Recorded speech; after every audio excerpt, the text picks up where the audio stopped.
itself and the critical role it plays in financing climate transition. Kenya, for instance, has a very ambitious goal of reducing its greenhouse gas emissions by 32% in the next 5 years. That's 2030. So how do the banks, how do financial institutions plug in and play a very critical role in achieving that particular goal? Hopefully my panel in the next hour or so digs into that, unpacks that as we go along. So allow me to introduce them as they make their way up on stage.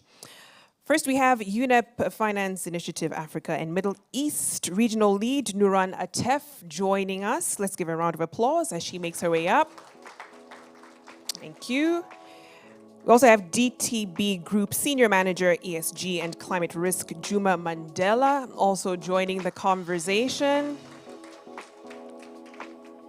Joining the panel as well is FSD Africa Senior Specialist Capital Markets, Vimal Parmar.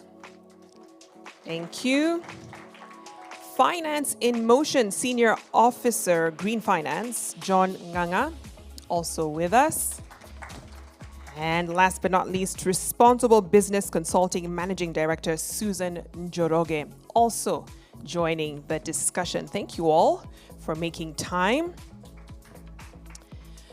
So I guess the question that goes to all of you is to get a brief sense of who you are and what your respective organizations do with regard to financing climate transition. So I'll begin with my closest panelist, Vimal, if you can start us off. Thank you. Thank you very much, Victoria. Good afternoon, everyone. So my name is Vimal Parmar. I work for FSD Africa, and maybe you might have heard we are quite active in the climate and environmental finance space. At FSD Africa, we do many things, but I'll just mention specifically on the climate and sustainability side. So we have the capital markets pillar, where we are keen on supporting policy development in environmental and sustainable finance across the African region. We have supported many policies across Africa. We have also supported capital mobilization.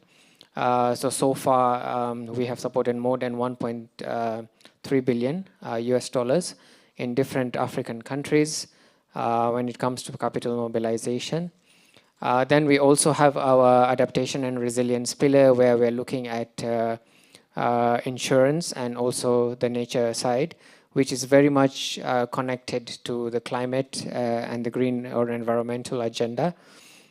We have been at the forefront, especially on the ANCA, which is the African National Capital Alliance, which we had formed. So that's what also we are doing. And we are also in early stage financing.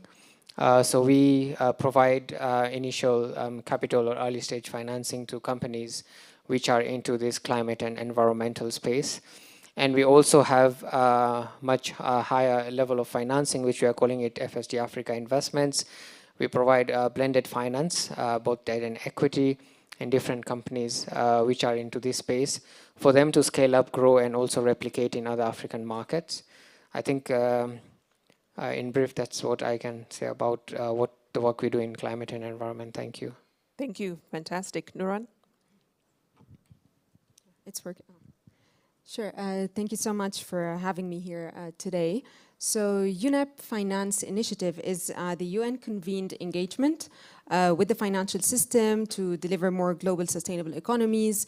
We work with banks and insurance from all around the world with over 500 member institutions, exceeding actually 170 trillion US dollars in total. And we work with them to connect the UN to the global finance industry. And those members are individually implementing two of the flagship frameworks that UNEP-FI has, which are the Principles for Responsible Banking and the Principles for Sustainable Insurance. And those two principles, including their respective targets and accountability frameworks, are applied on a voluntary basis. And they are applied by over half of the global financial system. And our role as UNEP-FI in all of this is to support them in their implementation journey, and we work together to develop methodologies and tools and guidance to equip them on their journey. In Africa and Middle East region specifically, we have 62 members, and in Kenya we have 2 members, Kenya Commercial Bank, and our latest joiner, Diamond Trust Bank. They just joined us a couple of months ago. So we welcome new members as well from Kenya and from all over the region as well to help advance sustainable finance agenda in the region and on a global scale. Fantastic. Let's go to Juma. Yes, good afternoon. My name, as well said, Juma Mandela. I handle ESG and climate risk within the DTB group. DTB has got presence across the East African. There is Kenya, Uganda, Tanzania, and Burundi. What is unique about DTB is that the commitment is from an institutional level where AKDN gave us commitment. That is in 2022. It was an ambitious commitment that we need to be carbon neutral in our internal operations by the year 2030. So yes, we took it, and closer home, we had to develop strategies and implementation frameworks on how to implement the same. And one of those commitments is that AKDN expect all institutions to report and of course measure on their greenhouse gas emission in terms of using a simple language, how we contribute to the climate. That is in terms of operations, both scope 1, scope 2, and even scope 3, we actually work on measuring and reporting on the same, and we got target on how to reduce the same. In terms of climate, clients, we are really working with our clients to reduce whatever we financed and also greening the whole internal operations. By that, we've installed solar system in one of our headquarters, that is DTB Center, also across Mombasa branch and DTB Kisumu. Out of that, we have a reduction almost 20% of the energy consumption. And even in terms of resource efficiency, we are actually checking on our waste and separating both bio-waste and whatever cannot be recycled. For our operations also, you realize much of the waste come from the electronic waste. We are working with the WE Center to recycle whatever we have from the waste that is actually coming from the bank. So in a snapshot, that is a journey that we're working for DTB. John? Yeah, afternoon, everyone.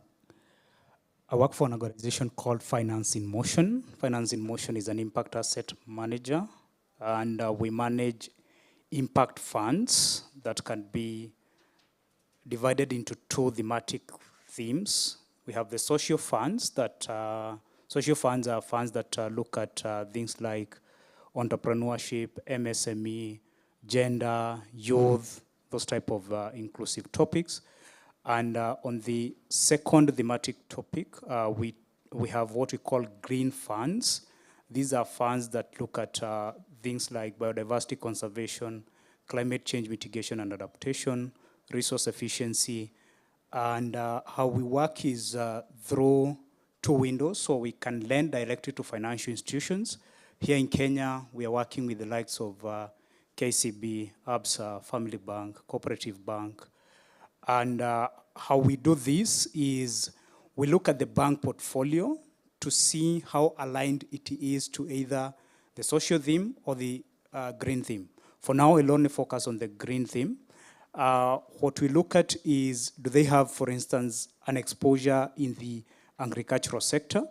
And for the agricultural sector to be sustainable, there are certain proxies that we use. Proxies here to mean things like maybe certification. If you're largely looking at the export crops, you're seeing there is the likes of Rainforest Alliance Fair Trade for you to access different markets. And this certification comes with the requirements to actually produce the commodities in a certain way. The second one is the realization that we also have got domestic value chains, things like dairy, maize, cereals. They do not have internationally recognized certification schemes, but there are certain practices or production activities that are sustainable I will just give one example. In the dairy space, we see a lot of milk chilling, milk cooling, and the conversion of milk into different commodities. This is a very impactful way of operationalizing the asset, because you reduce, if you chill or if you convert this, you add value to this milk, you do, broadly speaking, three things from a climate finance perspective. One is you reduce post-harvest losses. Milk is a biological commodity. If it starts lotting, so-called post-harvest losses, in the nature, it emits greenhouse gases. This is one. The second one is that when this milk goes to waste, for instance, and here you can use any other commodity, you're basically saying that the labor, the water, the resources that went into the production of that commodity also goes to waste. So this becomes a very important sustainability element. And lastly is on the resource efficiency side, the fact that by improving or reducing post-harvest losses, you are adding value to the farmer, because then you're collecting this milk and supporting their livelihood. So this is how we look at operationalization of these themes. I think the CEO did tell us to actually speak in English, and this is why I'm using these examples so that we can actually relate to how these global funds can actually be used on a local scale to be able to meet certain climate finance requirements. Lastly, because we are cognizant of the fact that financing all these initiatives also requires us to build capacity as a bank, as an industry, as an institution. We have what we call technical assistance that is largely geared to strengthening the impact. Here we support the financial institutions to, one, understand how to operationalize these proxies that I've talked about, but also come up with policies and procedures within the organization, as earlier presented, the ESMSs, and it could also look at actually training the staff to be able to appreciate these type of topics and understand how those topics impact their operational life, because as bankers, we know most of the time we're looking at either the costs, the risks, or the pricing. How do you do this from a climate finance perspective? We do those type of trainings. So yeah, this is what we do, and happy to be engaging this afternoon. Good afternoon, everyone. I'm Susan Jiroge, and I am an independent consultant, but I'm also a fellow with the University of Cambridge Center for Sustainability Leadership. So that's the hat I'll be wearing, if you were wondering. And from a CISL, so Cambridge Institute of Sustainability Leadership perspective, the first thing I'd like to say is that when we think of impact on the continent, on this continent and in Kenya and the other markets that we operate in, the first point is that we see it not so much just as climate finance, but the fact that it's a development agenda. So I just want to set that basis first.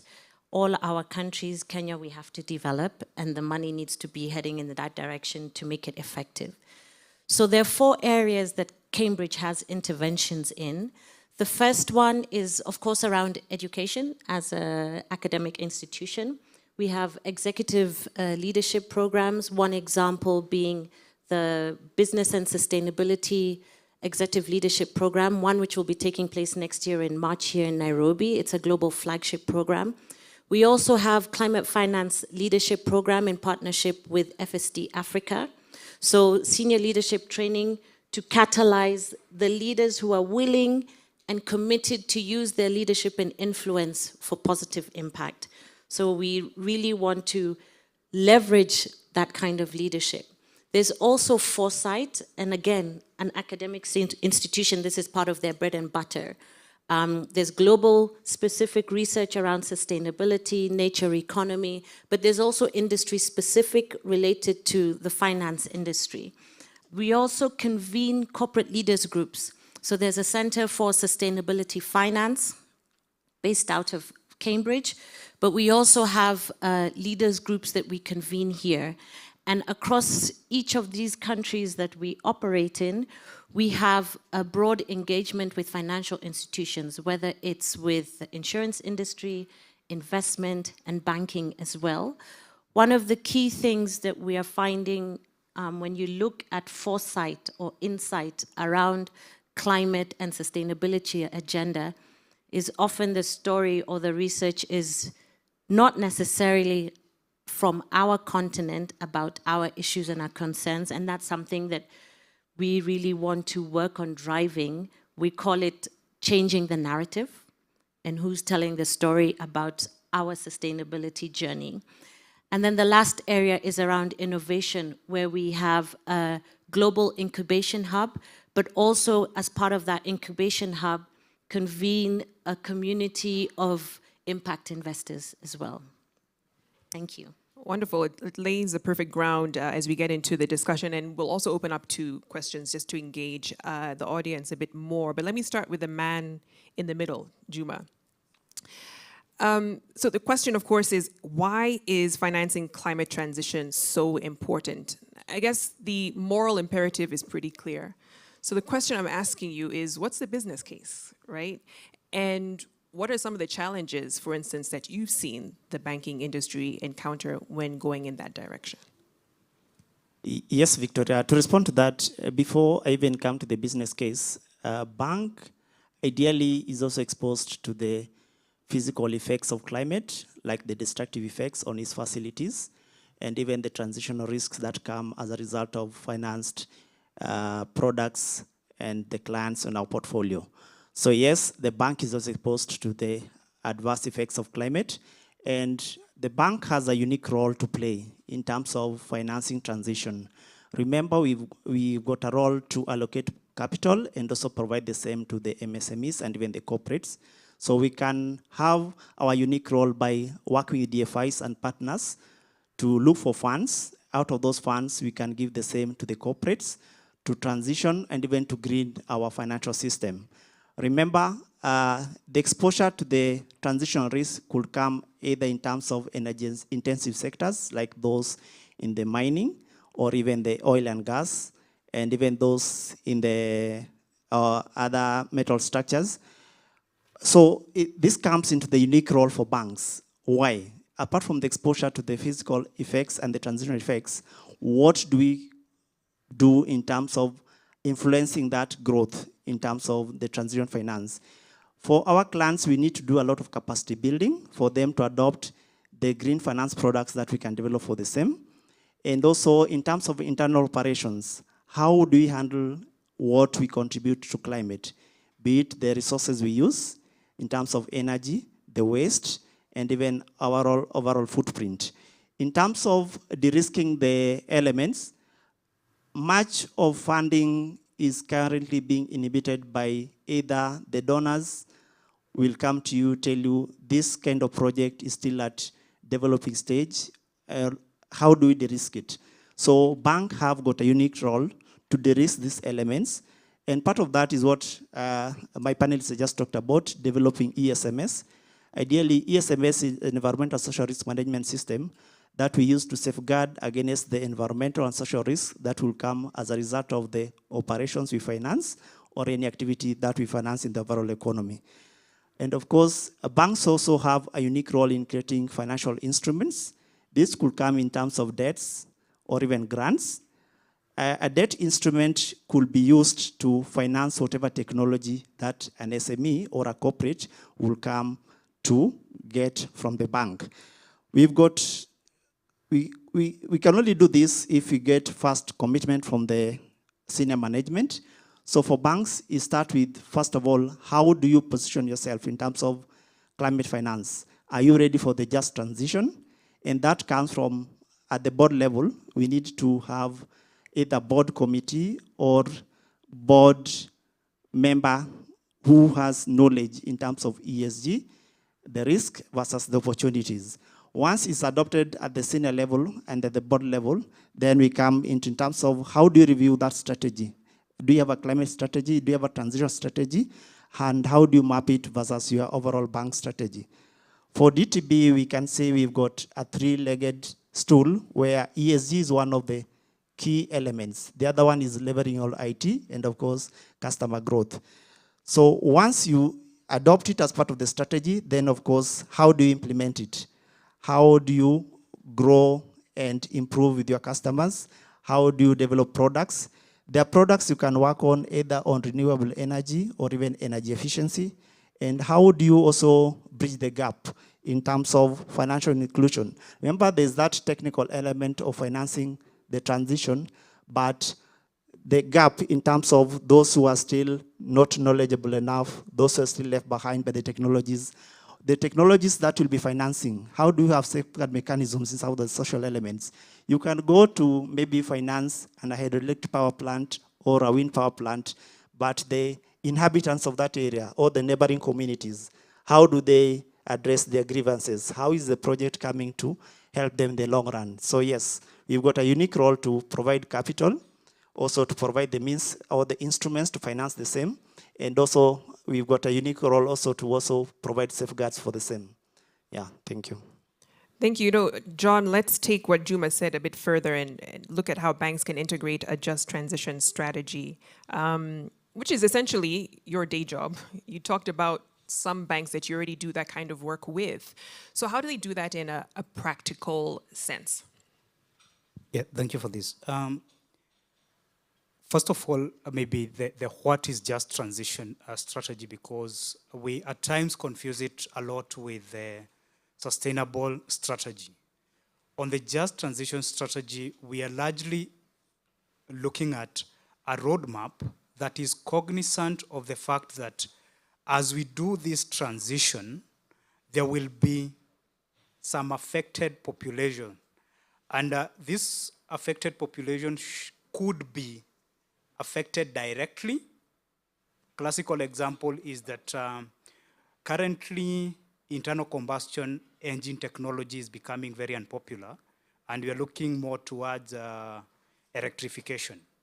So if you look at the technology, internal combustion, there is a whole value chain organized around it with, let's say, people in, let's say, spare parts, people who are mechanics, this is the skill side. If we were to fully transition, what would happen to the livelihoods and the employment of these people? This is what we look at from a just transition perspective. Are you thinking about when we say we want to do renewable energy, and at some point we get to a good stage that maybe certain power lines becomes obsolete? What would it mean to the livelihood of those people who are employed by the power production companies? So this is, first of all, the shift in understanding that we need to impact to the financial institution, starting from the highest level possible. That is the board, all the way to the operational staff. But to do it, I think the question is on the how. We largely follow the same way we look at a strategy formulation. You have to first of all look at what are your commitments, in which sectors. So you get a clarity on these are the sectors. Could be manufacturing, could be transport, could be maybe agriculture, could be building and construction. Okay, because those are the sectors, then who is being affected by the transition events? So you need to spell out what are these transition events. Is it sustainable agriculture? Are we talking about, for instance, our OMCs, oil marketing companies, being impacted? So with that clarity on the transition events, you move now to the next level of who is this? Who is this stakeholder who is affected?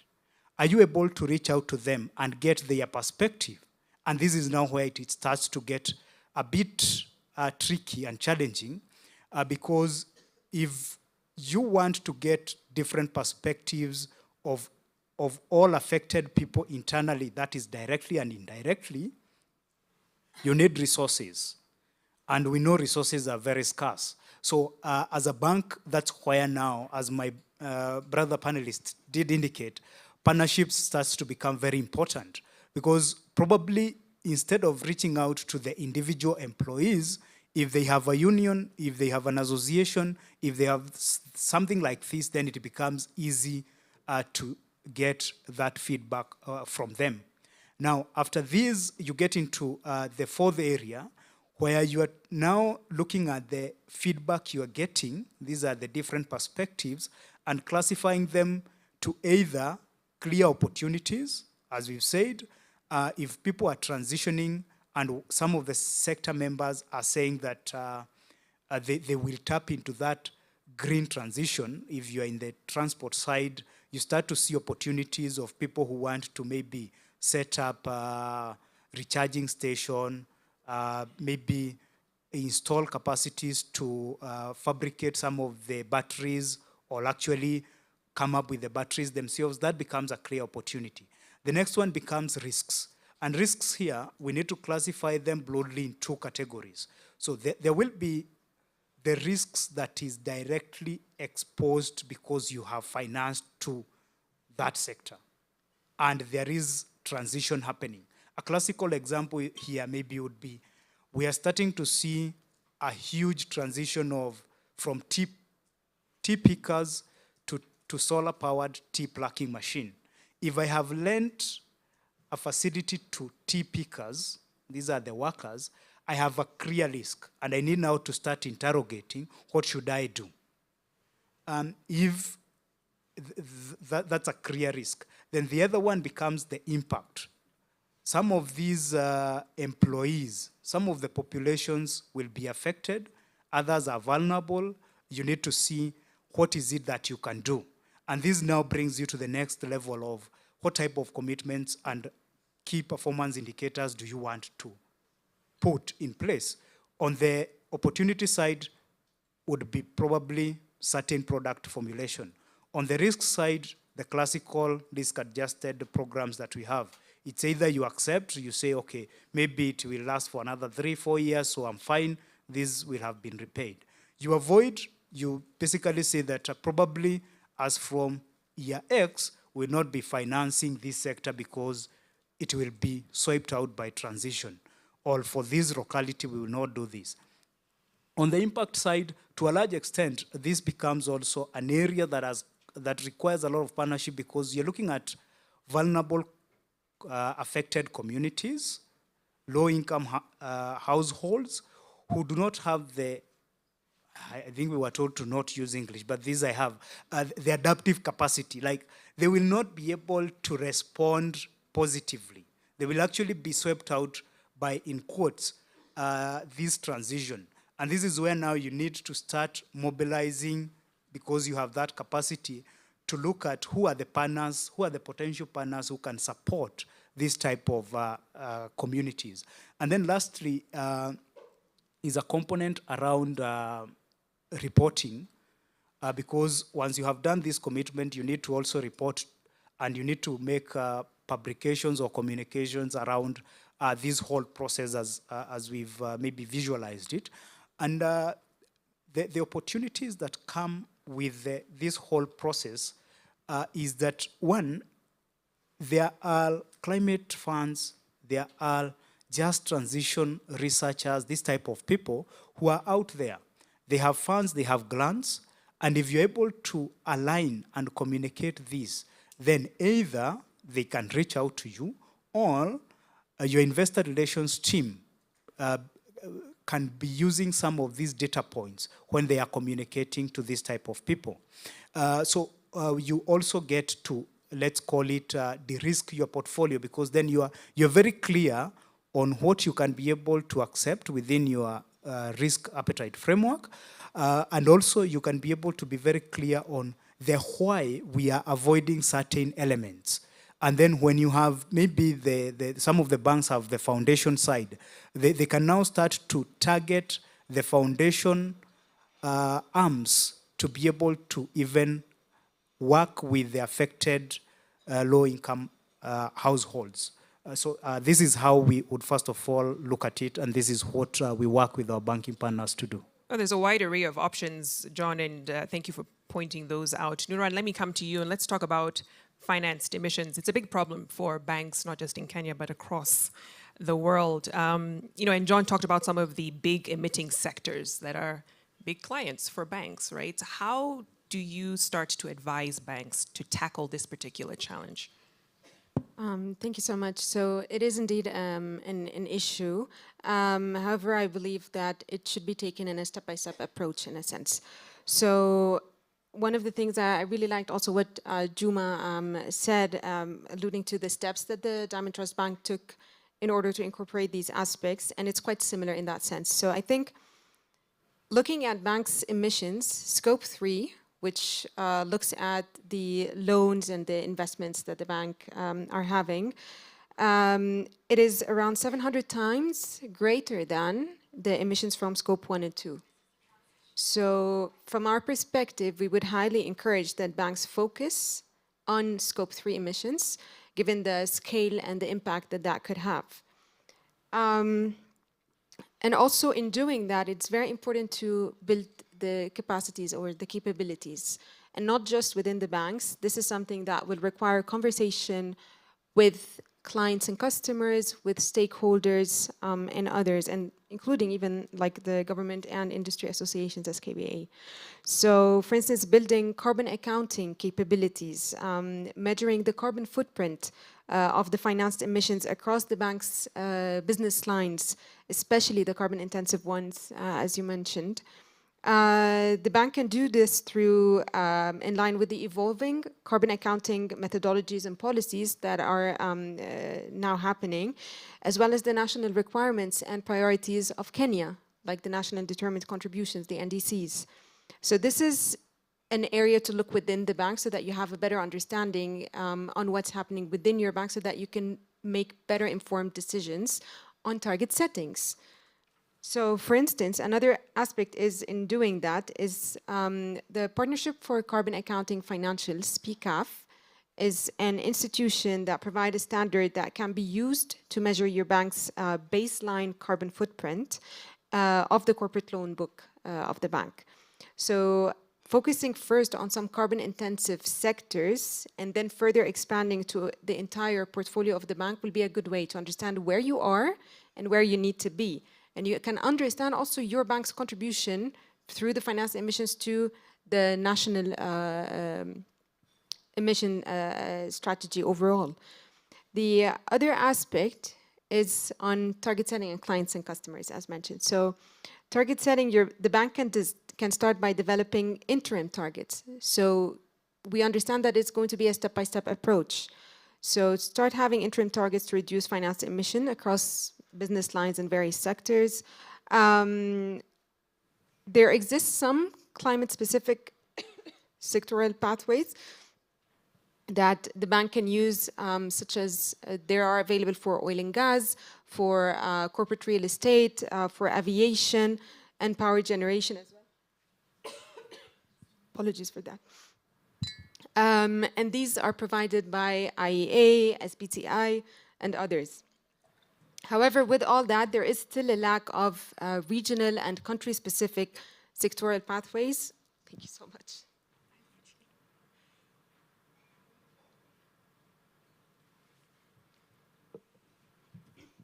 There is still a lack of regional and country-specific sectoral pathways, and this is something we're facing in the African region as well. So in doing that, conversations with the clients and customers, because at the end of the day, reducing GHG emissions, it's not just about the bank, it's also seeing the bank's influential role in addressing it with the real economy as well. So this might seem like a lot of things to do. However, at UNEP-FI, we just launched something called the Climate Mitigation Journey. So the Climate Mitigation Journey is actually a strategy framework or an approach that looks at the end-to-end approach your bank can take or can follow to align with the Paris Climate Agreement to actually implement decarbonization, reduce GHG emissions up until the bank can reach net zero and beyond even them, for instance, joining the Net Zero Banking Alliance, which also UNEP-FI hosts the Secretariat for. So the climate mitigation journey, or CMJ as we call it, is actually being implemented in partnership with GFANZ, the Glasgow Financial Alliance for Net Zero. And it contains 15 climate capabilities that any bank, regardless of its level of maturity when it comes to sustainability and its jurisdiction as well, that they can apply and develop and iterate. So it looks at mapping out all climate-related activities, access to relevant guidelines, methodologies, and materials. Like I mentioned, there are some gaps in terms of sectoral pathways for the region. For region-specific aspect, this is something that we are hoping that through the CMJ we can support. Very sorry, I don't know what's wrong.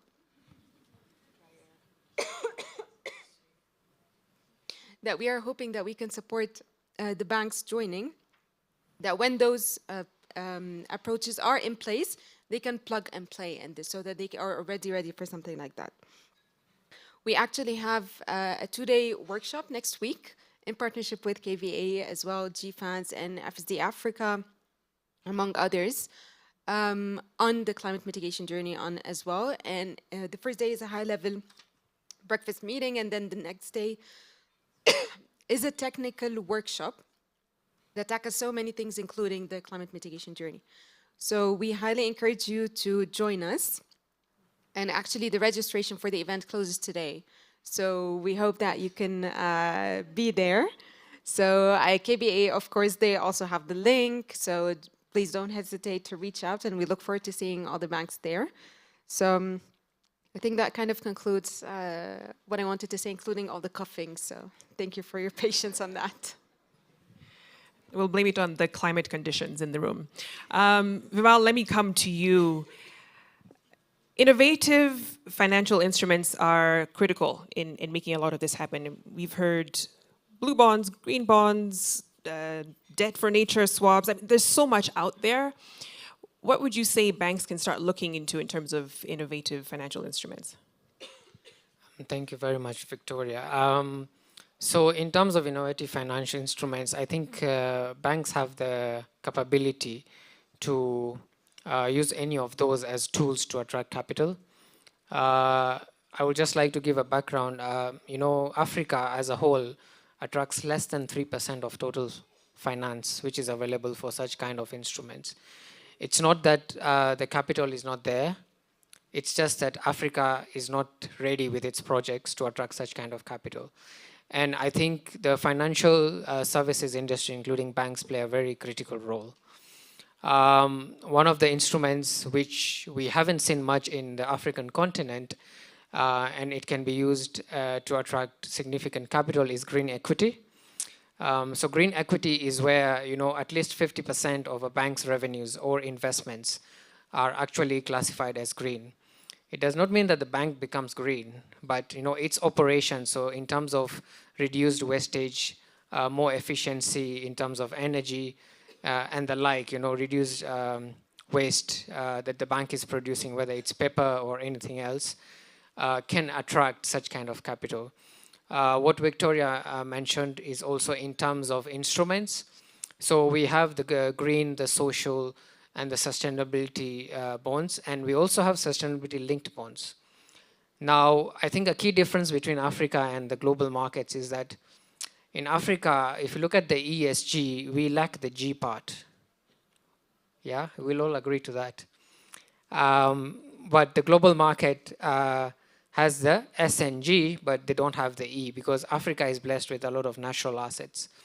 So as a bank, you have a lot of lending opportunities to such kind of businesses or SMEs or even SGBs, which is small and growing businesses, which are looking at scaling up or even starting businesses for climate mitigation.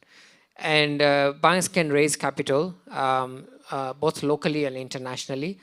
I would like to give examples. So for example, in Tanzania, we have two banks, CRDB Bank and NMB Bank. I'm sure some of you have heard about it. So CRDB and NMB did an MTN program, which is a medium-term note totaling of $700 million, which is the capital they are going to get through either a sustainability bond for CRDB Bank and a green bond for NMB Bank. It's basically having the pipeline, of projects or initiatives for which they will be using the capital for onward lending into that sectors. At the same time, we have gender bonds. I think in Africa, there is a very big nexus between climate and women.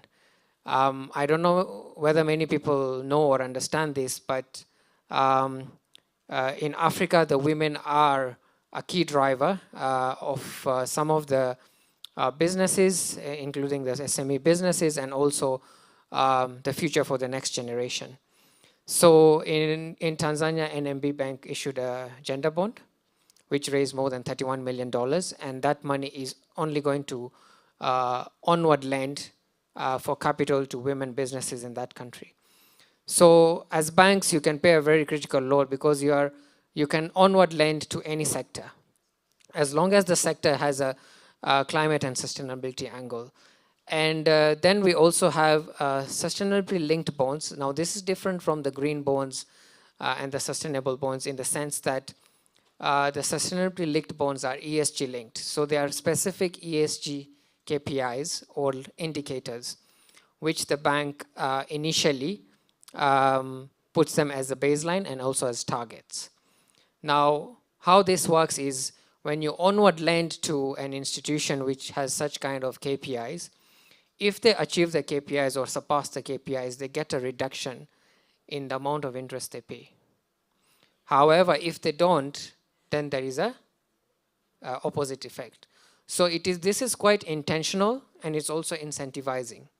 You can see that firms which are looking at environmental benefits, they will do whatever they can to make sure that they have to reduce their costs in terms of paying the interest.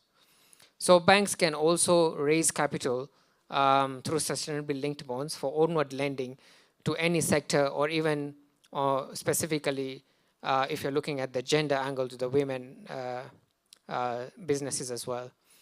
And then lastly, I would like to talk about blue bonds as well. Kenya especially is blessed with the coastline. And we all know how some of our coastlines are, they've really deteriorated. There's a lot of pollution there, but this can be improved. So it has a link with nature, which I think the next panel is going to talk about, where there are instruments like payment for ecological services, where the people who are looking to maintain the environment or clean up the environment are actually paid for that. And this not only creates jobs in any economy, but it also restores the ecosystem that we are living in. So there is a very big connection that banks can have across the economy, across the different sectors that we are looking at.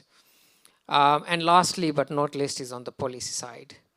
As I mentioned, Africa lacks the G aspect, which is the governance. We have the E and the S. But when it comes to the G aspect, reporting is very critical. I know some banks are already doing it. Some banks have the sustainability strategy. But just having a sustainability strategy on paper does not yield anything. It has to have impacts, and these impacts have to be transformative. So when it comes to capital mobilization and attracting capital, we see banks doing rights issues. We see them looking for other debt instruments. But this is one of the most attractive debt instruments right now. And there are $1 trillion globally which are available. G-Funds, for example, has more than 500 members, and they have in excess of $1.3 trillion available to lend into such kind of businesses. So I think from a Kenyan perspective, we can do this, but we have to be intentional about it. Banks have to have pipeline of projects where they can onward lend to businesses, whether they are small or growing, which are actually impactful not only to the market they are serving, but also to the economy. Thank you. Thank you. Thank you. Susan, let me finish up with you.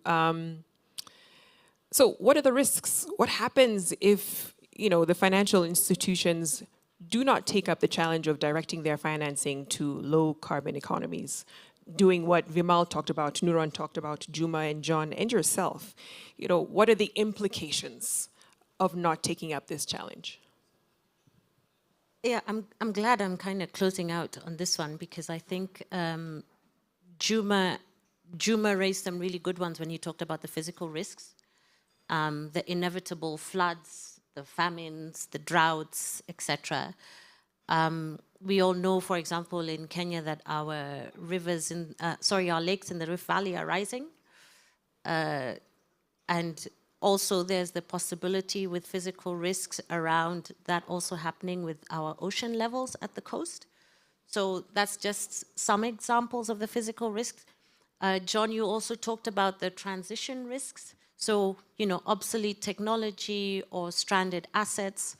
I think it's important to start considering that. We can often look at the things separate from the countries or the places that we're living. You could wear the hat of being the banker, but you forget to wear the hat of being the Kenyan, right?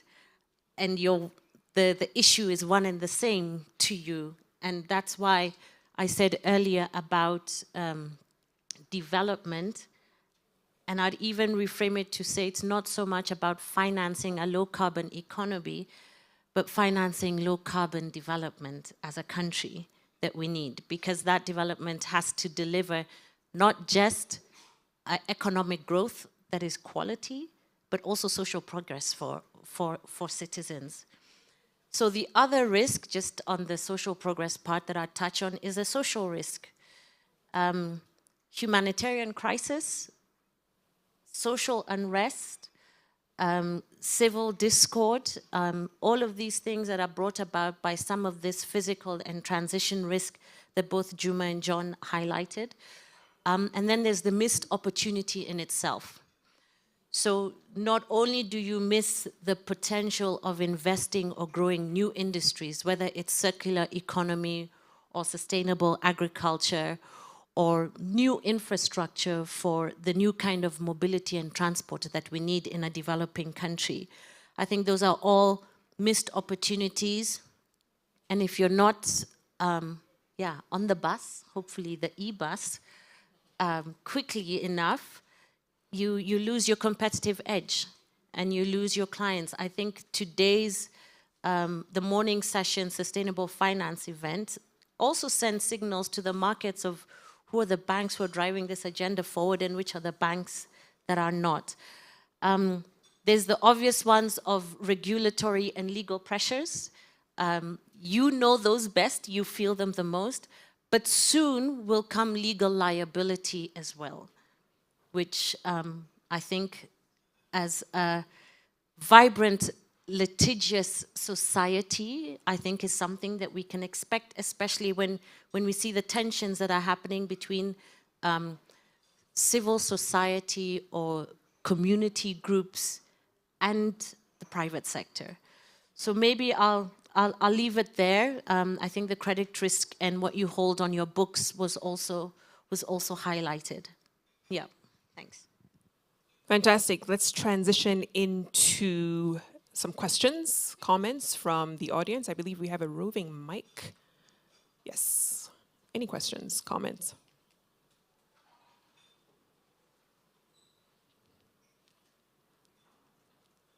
Okay, that appears to be a good sign. We've covered everything. Let's give one more round of applause to my distinguished panel. Thank you so much for your insights. You may take your seats. Thank you so much. We're going to move into our final panel, which will be moderated by Dr. Samuel Tiriongo, Director of Research and Policy at KBA. He will come up and introduce his panelists.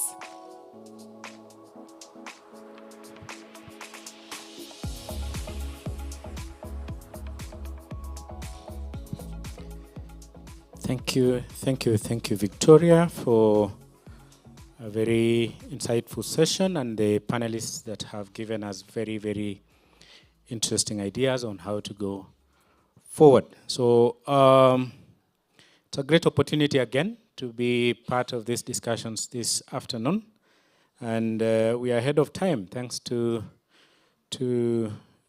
Victoria and the panel that has just ended. So the panel that is before us today is going to discuss about opportunities in advancing a nature positive economy and the TNFD framework. We were warned in the morning not to use jargon, so a task force on nature related financial disclosures framework. So before I introduce them, allow me just to mention something brief about the focus area that we have talked about, which is advancing a nature-positive economy, and of course the TNFD framework, is that we recognize that world over economies are largely and highly dependent on nature. And of course, from that global standpoint, we again recognize that ecosystem services are huge in terms of size and actually worth about $125 trillion annually. So this is not a mean feat. This is a sector of focus that we need to give a lot of attention to. And of course, they support economic activities in very key sectors, some of them very strong in supporting our economies. And of course, when you mention agriculture, fishing, forestry, and tourism, and employing over 1.2 billion people across the world, that's not something that we need to ignore. So for us, our focus is really how best can we promote and advance nature-positive financing from a standpoint of sustainability, because that's where the world is moving. Because by doing this, we develop our resilience to shocks, and particularly those that affect food security, protecting us from the effects of climate change, mitigating climate change itself, and improving our health. And of course, as we do all these things, we look at opportunities for investments. With that said, we have a very, very interesting panel, very experienced professionals and experts in the region who would delve into this and discuss the opportunities in advancing nature-positive economy and, of course, within the TNFD framework. So allow me now to invite our panelists on stage. One is the IUCN Climate Change and Biodiversity Senior Officer, Catherine Mungai. If you're in the room, please make your way to the front. WWF Kenya Head of Conservation, Jackson Kiplagat. I thought we had started clapping. Equity Bank Kenya Head of Sustainability, Samson Kanai. Samson, oh, thank you. Then Anchor Head of Secretariat, Dorothy Maseke. GIZ Program Manager, Sustainable Agricultural Systems and Policies, Dr. Sophia Bomat. I hope I pronounced your name correctly. And I don't know whether we have Arnold Ambudo from UNDP. Are you here? Yes, great. Allow me to introduce you. UNDP Portfolio Analyst, Environment and Resilience, Arnold Ambundo. You're welcome stage. We could do in the spirit of sustainability. Yes. Okay. Arnold promised me that he's a gentleman, so he'll sit on the harder seat. So, ladies and gentlemen, we have a very rich panel today to discuss this matter of nature-positive economy. So maybe as we start with you, Arnold, you could, and as we do a round of introductions, maybe in brief, so that we have another round of questions that would follow. Tell us about your organization that you represent and the work it does around the subject of promoting nature-positive financing, both in the country, in the region, and globally. Thank you. Thank you. My name is Arnold. I work for UNDP. UNDP is the United Nations Development Program. Of course, we've been here for a while in the country, pretty much. We are in over 170 countries. In Kenya, we work across many sectors in governance, whether you talk support to IBC, whether you talk support to national police reform, whether you talk to issues around many things. But on environment, we work also very closely with governments a lot, mainly the Ministry of Environment, Energy, and a number of ministries. And we have a portfolio of over 63 projects just in Kenya alone. That's how huge our portfolio is. Just for information, UNDP holds globally the highest amounts of money for climate change, whether we talk about mitigation, adaptation, loss and damage, or anything related to climate finance. It's a custodian of most of these funds that we see around that we support our governments. At the moment, related to this particular summit, we have a new program that's coming on board for Kenya. Kenya was onboarded last year called Biodiversity Finance, which I guess I'll speak to it more, and why we are looking for partnership with the private sector, the bankers. We are also implementing umbrella support program where we hope to support the government. Governments are usually our main implementing partners. But of course, we do work with private sector as and when needed. We look forward to developing a biodiversity finance for Kenya. We are also into disaster risk management, response side of it. So UNDP pretty much, based on our mandate, which is development, which is very broad, we are pretty much across many sectors, not any specific sector that we are in. So looking forward to that discussion. But briefly, that's what UNDP does and why we are here interested in this conversation. Thank you. Thank you. We can. Good afternoon, everyone. My name is Catherine Mungai, and I work with IUCN. I've heard in the morning my advice not to use jargon. Apologies, I was not here, so maybe I'm excused. But anyway, IUCN stands for the International Union for Conservation of Nature, and IUCN has been in existence for over seven decades, having been created in 1948. And the mission of IUCN is to influence societies to conserve nature, nature's diversity and integrity, and also to ensure that natural resources are used sustainably and equitably. So mainly IUCN is a membership organization, and we draw partnerships of members from government and also non-governmental organizations, as well as indigenous people and local communities, and even sub-counties or sub-governments. So right now, IUCN, which is a global organization, is made up of 1,400 member organizations. And then we also work through commissions. So these are scientific commissions which provide the science, the data, and the knowledge that we use to inform the work that we do. So we have over 16,000 experts who are members of different commissions. For example, we have the Commission on Education and Communication. We have one that focuses purely on ecosystem management, environmental and economic social policy. We have the Species Survival Commission, which is in charge of what we call the red list. I think if you have some scientists or maybe many of you who interact with the natural resource aspects, you may have heard about the IUCN red list. And then we also have a commission that is focusing on the climate crisis, as well as one that focuses on environmental law and protected areas. So these commissions are actually open. If anyone is interested, you can reach out to me and I can share with you the link. You can be able to join and see how you can influence the space, especially as we seek to discuss more about sustainable finance and how we can use nature and nature's capital to enhance our livelihoods. So in the context of today's meeting, one of the few areas we'll be focusing on are, IUCN has led the way in developing a nature positive pathway through the IUCN Global Standard for Nature-Based Solutions. And I'll be talking a bit more about that and how we can interact more with the NBS standards to inform our work.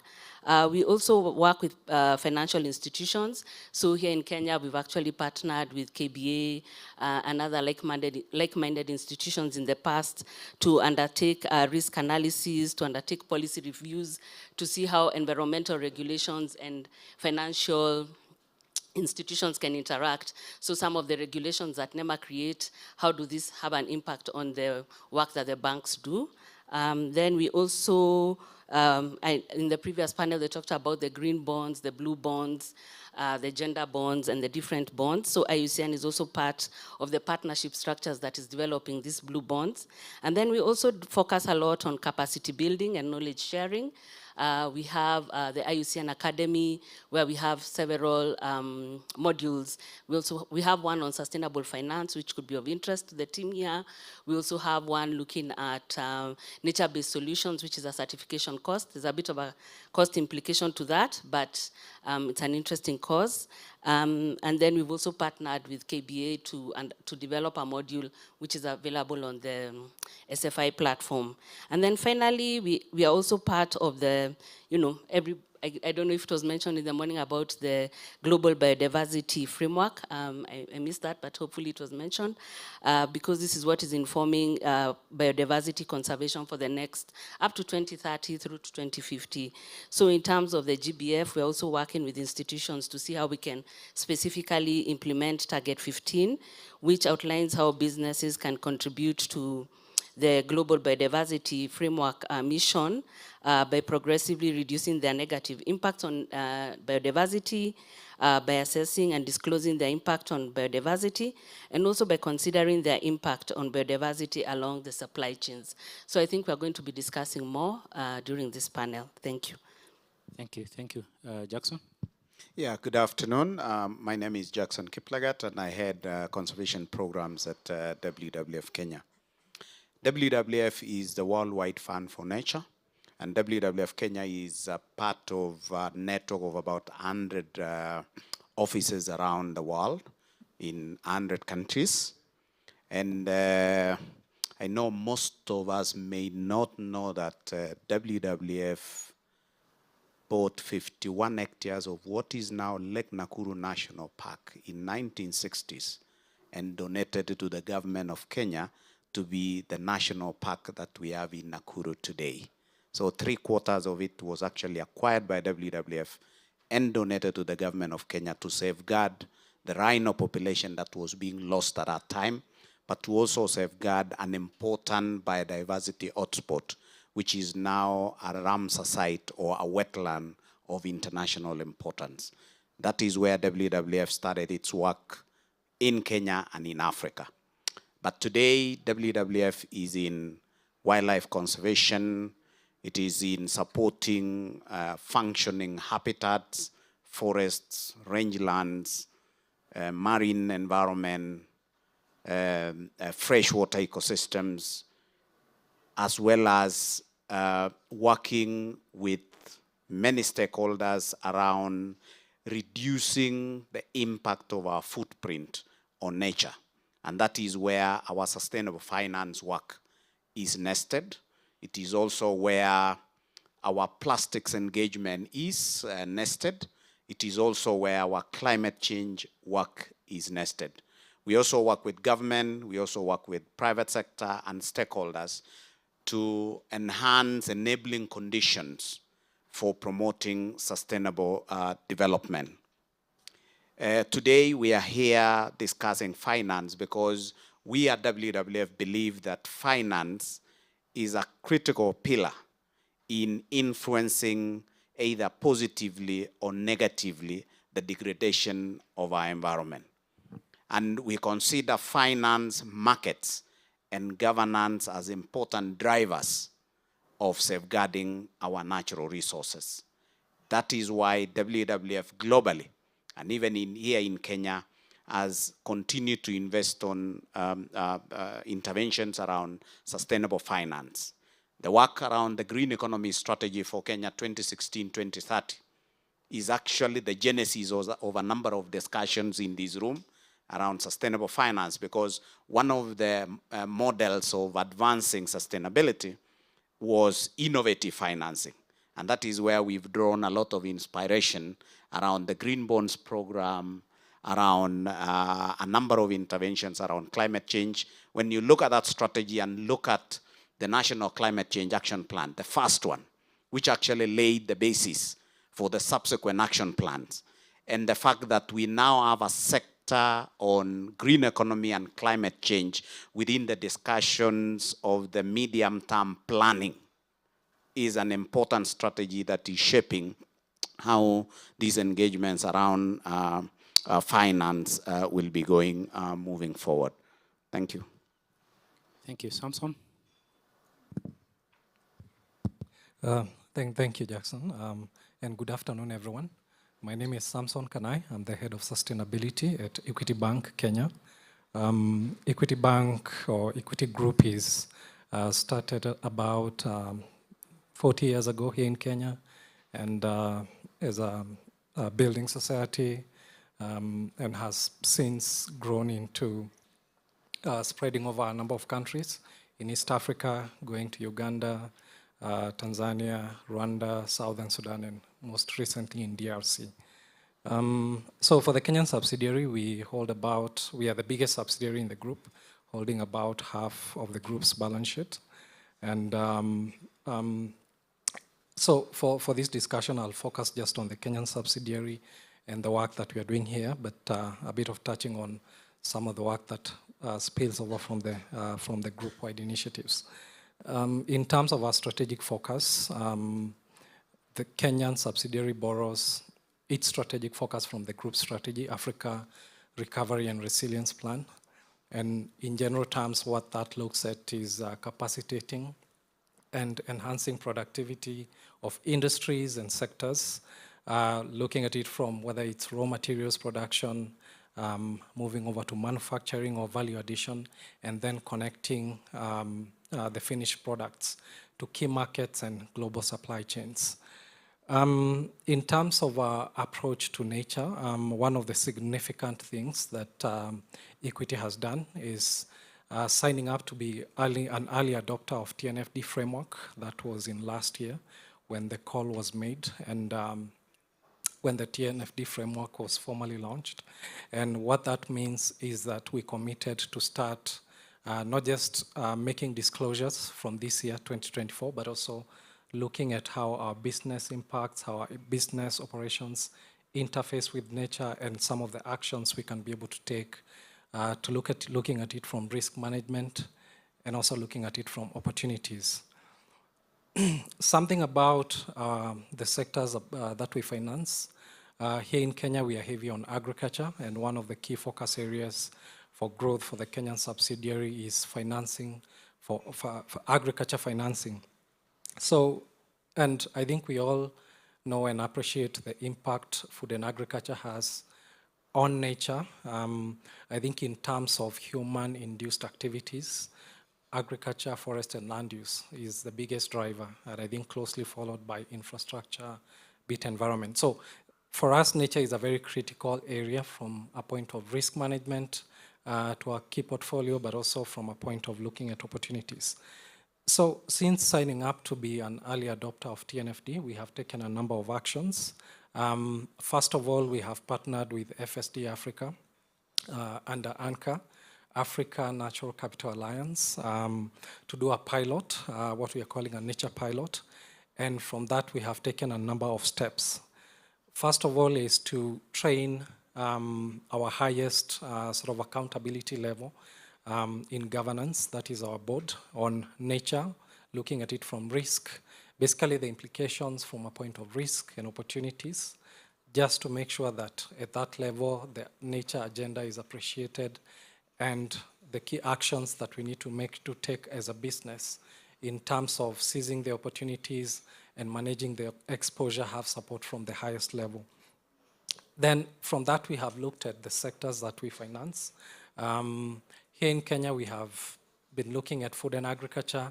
At the group level, we have looked at extractives with a keen focus on the DRC operation, and looking at, first of all, what are the key intersection points with nature.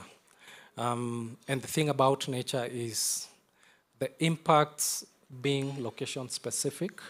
So we have been very keen on understanding where are we landing, where is that activity happening, what are the key intersections, whether it's sort of interfacing with key biodiversity areas, and what kind of impact that could be driving. So from that, we have taken a systematic approach to make sure that in the same way that we do climate risk assessment for our lending operations, we have integrated nature risk assessment and consideration for our lending operations for those two key sensitive sectors.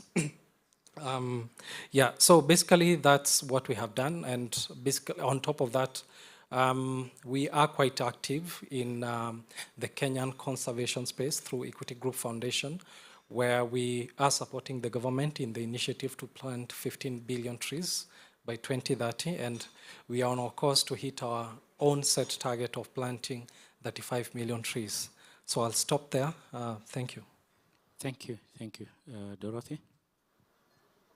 My name is Dorothy Maseke. I lead the secretariat, I'm the head of secretariat of the African Natural Capital Alliance, which is essentially an advocacy arm of FSD Africa's nature program. So within FSD, Vimal had mentioned earlier, there are many pillars, and one of those is risk and resilience, within which the nature program that I also lead sits. And, you know, within the nature program, then we have focus on a number of aspects, which I hope I'll have an opportunity to speak about later. But I think I want to focus more on the why.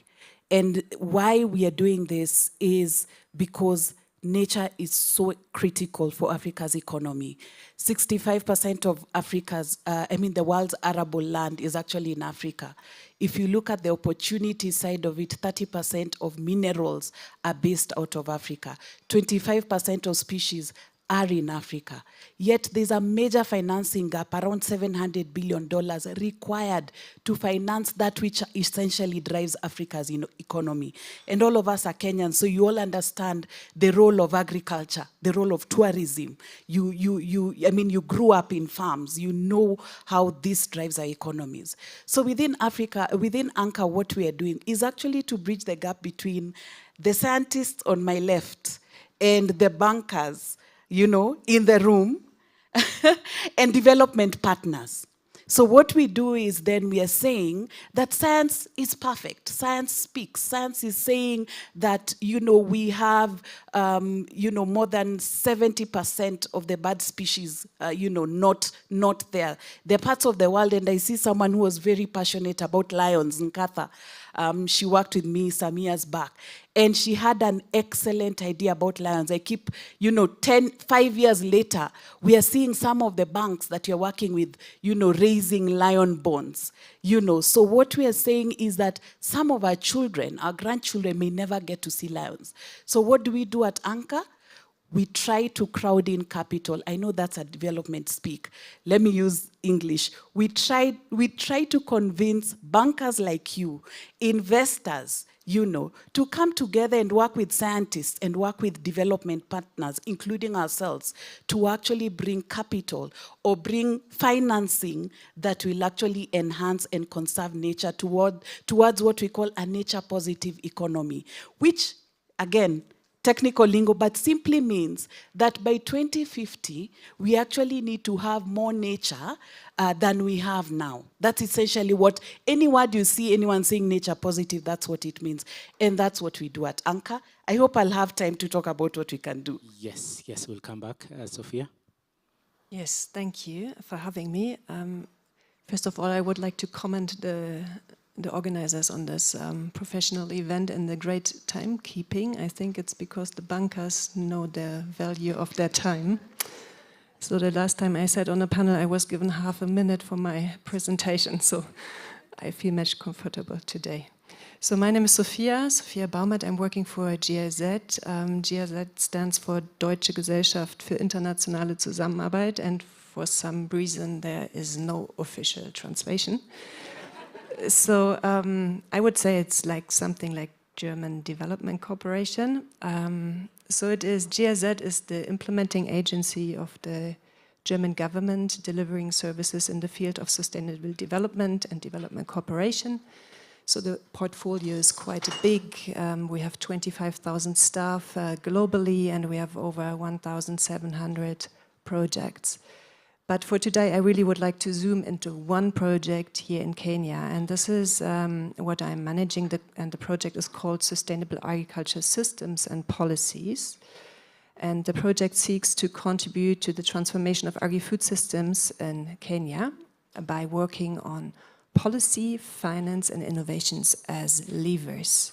We closely cooperate with the Ministry of Agriculture and Livestock Development, and we try to align as much as possible with their agendas. And as project, we are focusing on public finance and how it is spent. I think this could be a new perspective today, because I think we are mostly talking about private finance coming from private finance institutions. But I think it's worthwhile also to look at public finance. One of the famous UNEP reports states that the majority of public support to agriculture producers is either price distorting or harmful to nature. And it concludes that repurposing public support is a multi-billion-dollar opportunity. And this is because environmentally harmful subsidies and tax incentives currently far outweigh all finance flows, public and private, that go towards nature-based solutions. So I think we really have to talk about also the negative finance flows and how we can repurpose them. This is at the global level, but of course also in Kenya, we need to look at the scarce public resources and how they are spent. And actually we need clear evidence that the benefits of the spending outweighs the costs. And with costs, I also mean the external costs, like harming the environment. And one of the famous negative examples is the fertilizer subsidy, where costs and benefits are not always so clear. So what we are looking in is into subsidy reforms, alternative incentive mechanisms that can boost agriculture productivity and incentivize sustainable agriculture practices, but also blended finance possibilities to reduce risks for private investors in nature-based solutions. And for now, this is what we contribute to the finance flow towards nature positiveness. Thank you. Thank you. Thank you, Sophia. Perhaps we'll start again with you so that you just continue the discussion in terms of, I know you've zeroed in on agriculture. We all agree how agriculture is important and the mainstay of our economy. Perhaps you could give us just a little more glimpse into what are the risks from your standpoint in the agriculture sector, and what are some of the incentives, I know you've started mentioning some of them, that could actually spur investments in nature-positive agriculture? Yeah, of course. So yeah, I think it has been mentioned several times that the nature underpins so many economies, and particularly agriculture sector. And if we don't cater for nature, we will see continued decline of agriculture productivity with all its consequences. So I think this is pretty clear. And this can also be seen in Kenya.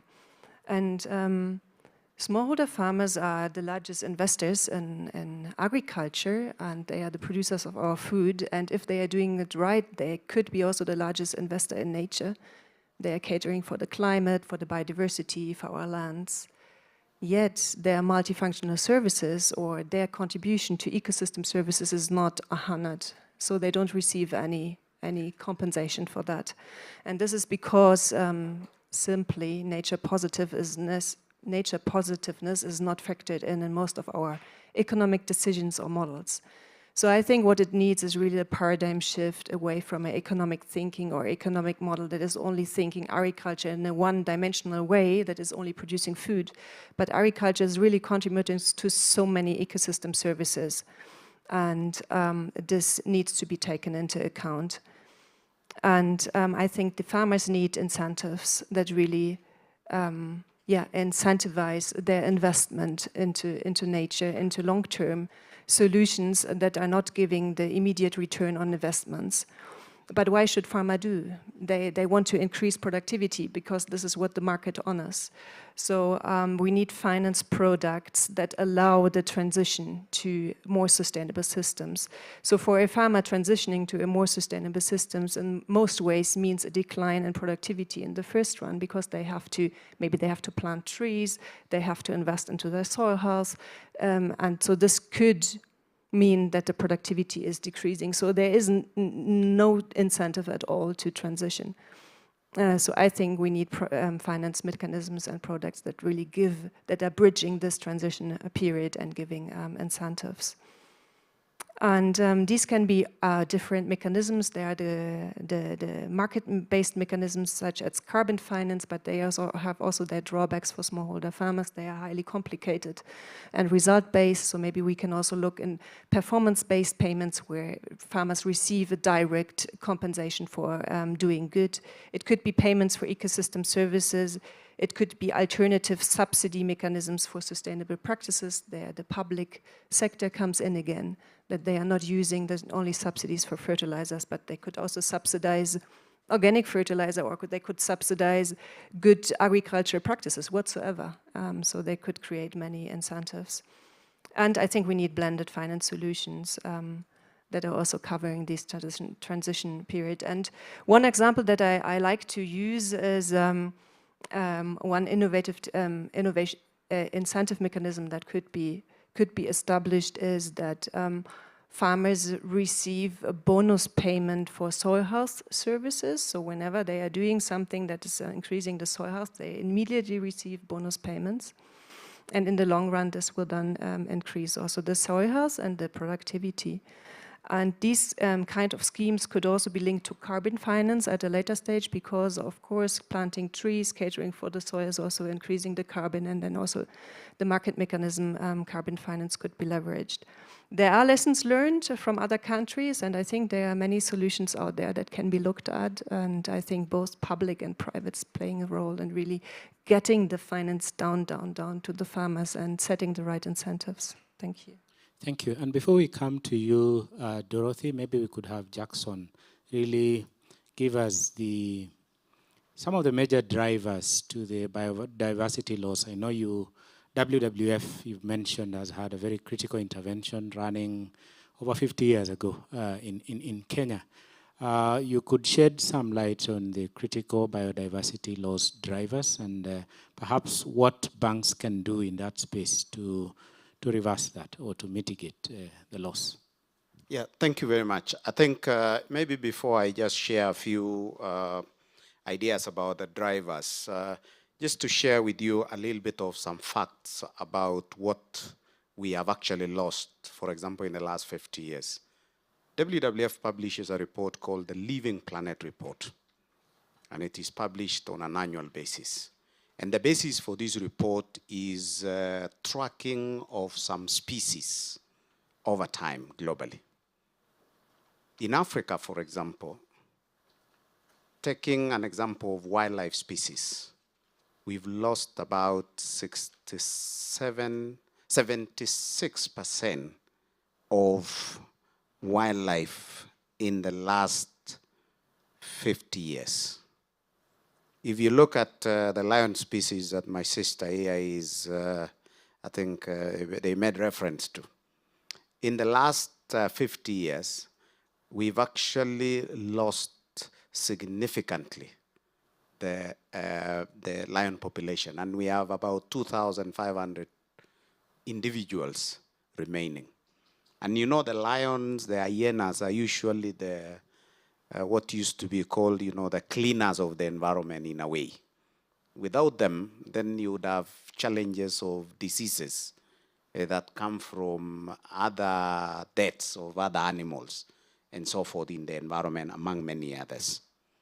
If you look at the forestry sector, for example, we have lost about, we lose about 12,000 hectares annually of forest cover.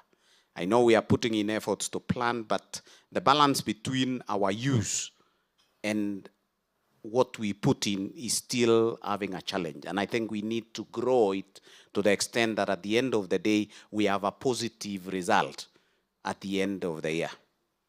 If you look at water and the link between our forests and our water sources. We were having a discussion over lunch with a few colleagues, and they were giving indications of how in their villages they used to have water flowing, but now they don't.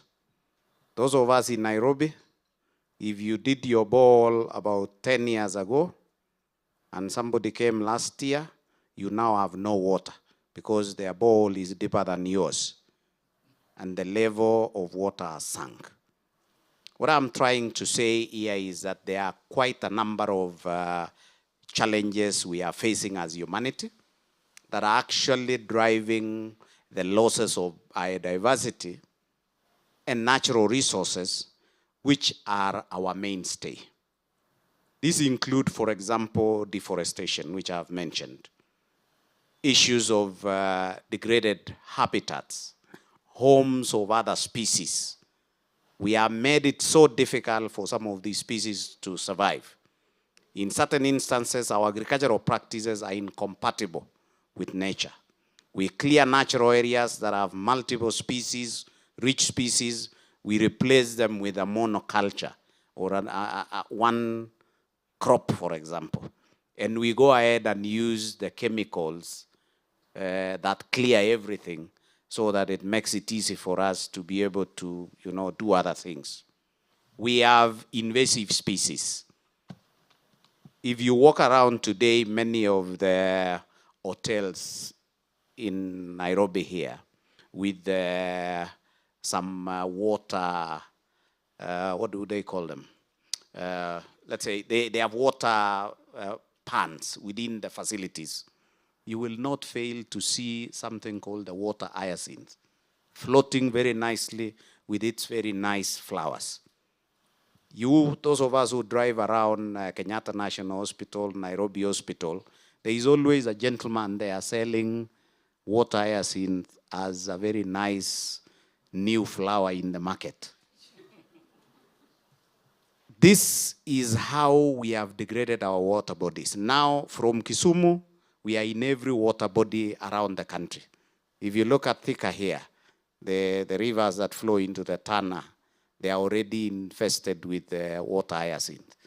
If you look at Nairobi Dam here, it is covered completely with water hyacinth, invasive species. If you go to the rangelands, you will see a number of other species taking over some of these rangeland areas. Pollution. We talked about Nairobi River. What is the problem of Nairobi River? It's pollution. Pollution from where? From our houses, from our factories. We channel our sewage into that river. If you go up into the source, you realize the water from the source is a little bit still, not very bad. But as you move, you realize that it gets a little bit murky.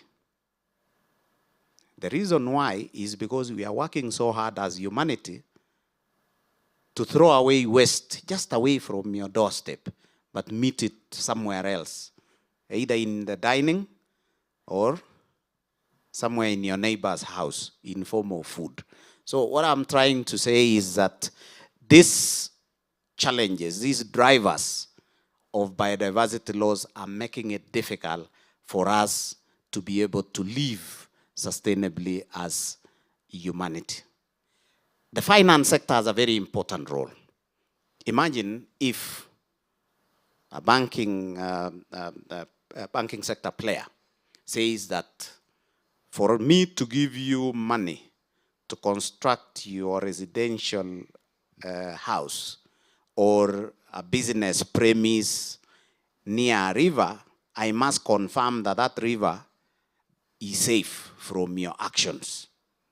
I must confirm that you have, even if you skip the procedures because of one reason or the other, I must be convinced as a bank that my money is not going to be endangered by your actions, because if the government wakes up one day and says you did it wrongly, then that facility is going to be brought down. If it is brought down, I don't know whether the bank will find the owner anywhere. That bank will move to another country that does not exist, and it will be very difficult to recover your loan. So that is a big risk. And it is important also for the banking sector, for example, to contribute into securing natural resources like forests, because forests, water, and wildlife, because that is the only way in which the agricultural sector, for example, can survive, so that we can invest in the medium and small enterprises in the agricultural value chain to be able to still generate our money. So business will exist if only we have a safe environment. Thanks. Thank you, Jackson, and that opens up to the discussions around I know in all this subject, we look at risk and also look at opportunities. And I know, Dorothy, you started mentioning something about opportunities for bankers in nature positive financing. Yeah, you know, science speaks and science doesn't lie. And like I said earlier, it's our work as financial services to actually solve the money challenge, because that is the one thing that will support any conservation efforts. I want to mention that, you know, one thing that I recently learned was that the world is running out of sand. For those of you who financed, you know, infrastructure projects and, you know, the built environment, you can imagine what that means for your books. Nuraf is here and she'll tell you the UN even has, I think it's a task force for sand. Obama created a task force for bees. And it's very active because by the way, bees are an indicator of a very healthy ecosystem. So when you go and smoke your bees out from your, you know, village house, you should be very happy that it means that you're in a very, very healthy ecosystem. Now, what does that mean for us as the banking sector?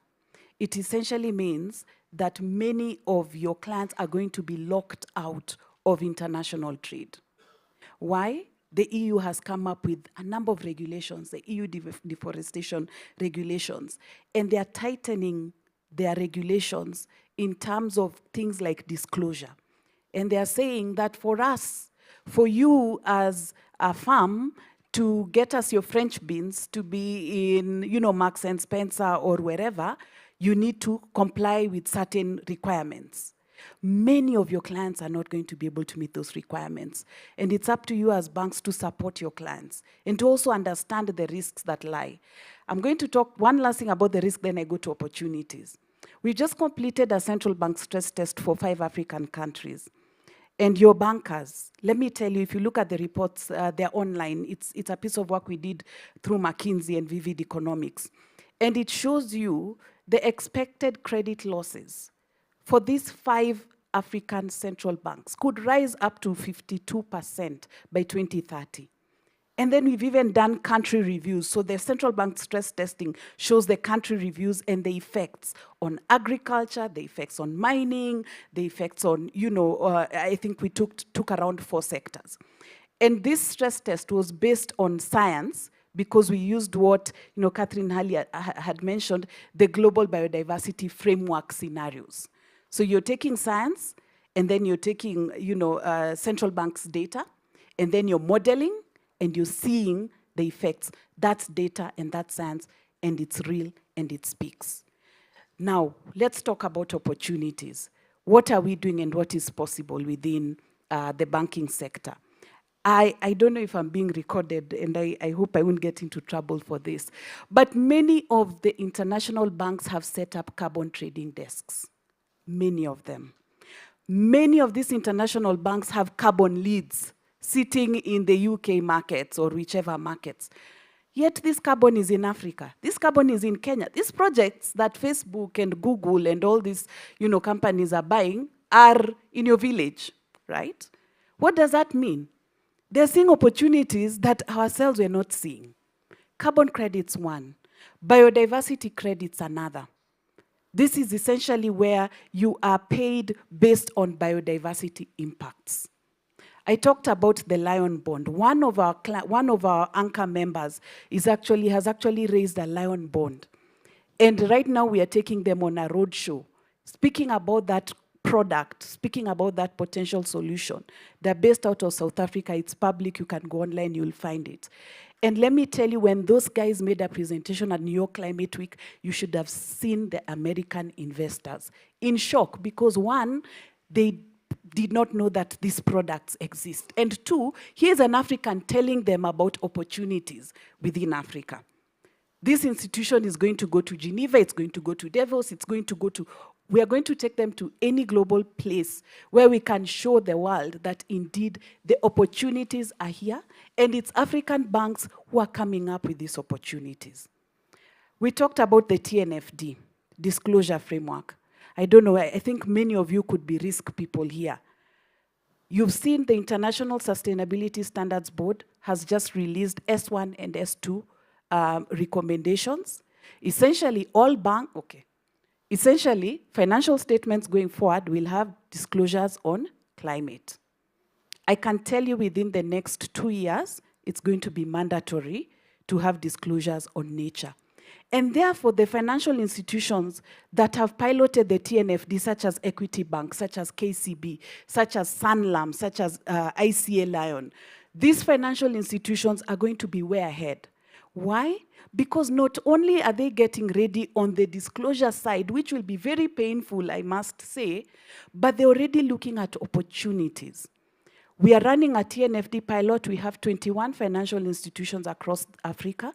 Out of this, we have 5 early adopters from Kenya, 2 of them being KCB and Equity Bank, and we have Sanlam, ICA Lion, and Brita. And I want to tell you, out of the 21 financial institutions across Africa, 6 of them are at a stage where we say they're commercially ready, meaning they're developing products, they have raised bonds, they're developing solutions, and they're taking to the market, and they're looking for investors, or they're investing. That is what is happening globally. I mean, within Africa, including within Kenya. And so I won't talk much into what the TNFD has done and what, the financial institutions, I think I'll let them speak for themselves. But what we do then within Anchor is that we train, we provide capacity building, we also connect them with investors. And most recently, we've launched 2 flagship aspects. We have launched what we call a Carbon Accelerator Program for the environment, which is a grant facility that we are providing to project developers on carbon, on biodiversity credits. And essentially what we are doing is we are giving them funding for them to get their projects to investable stage, at a stage where if we go to KCB, they will say they are ready to invest because we have de-risked, we have answered all the investors' questions, we have done what you call monitoring and verification, they have complied with all those global standards, they have piloted, and the product is actually now ready or investable. That is part of what we have done. We have raised, it's called an expression of interest, it's open. I want to tell you, if you are a bank seated here, and you have either a project developer or you have a project that you think needs funding to get it to investable stage, please reach out to us. We'd be happy to onboard you. Secondly, we've also launched what we call an Anchor Fellowship Program. We are going to raise 20 nature executive fellows from Africa. Unfortunately, for this cohort, the shortlisting has been done, and we'll be making that announcement soon. And what we are going to do with these 20 fellows, we are going to take them to the University of Oxford, we're going to take them to Mauritius, to African Leadership University in Mauritius. It's modular, so they don't have to leave their jobs. They'll just be going there for 3 weeks, and they come back within a 1-year period. And apart from that, you're also going to support them in projects that they're developing within their entities. And we are going to connect them again with investors. So in a nutshell, there are quite a number of aspects that you're working on to bridge that financing gap. But you're also working with policymakers. I talked about, the central bank stress testing work that we have done. We have done, apart from that, we're also working with 10 regulators across the continent, including in Kenya, where we are supporting them in developing what you call nature roadmaps. Why is that important? It's because the policy environment needs to be good enough to enable you guys to actually, look at nature from a very strategic perspective other than just the, the risk side. So the policy work is a key piece that we are working on with regulators. We are working with the central banks. We are working with Securities and Exchange Commissions. We are working with the insurance regulatory authorities. We are working with the SACCO regulatory authorities. And that's a piece of work that essentially should give you that ecosystem that you need. Then finally, at macro, I call it macro loosely. I hope there are no economists in the room. At macro level, we are working with governments to develop what you call national nature strategies. Again, links the very critical aspects of science with the very critical aspect of economic plans, but then more importantly, how to finance those plans. And so going forward, you should see, and you will see, and yes, on Monday I was in a meeting by the Ministry of, the State Department of Environment, and there's a lot in terms of potential nature funds that are coming out or coming about, including for Kenya, because that was actually one of the concepts they spoke about, the Kenya Nature Fund, that essentially seeks to finance nature conservation and restoration projects. And guess what? The private sector is a key player in this particular aspect. Thank you. Thank you, Dorothy, for for those very interesting insights on the opportunities. And I think as we get to Samson, who in Kenya we say on the ground,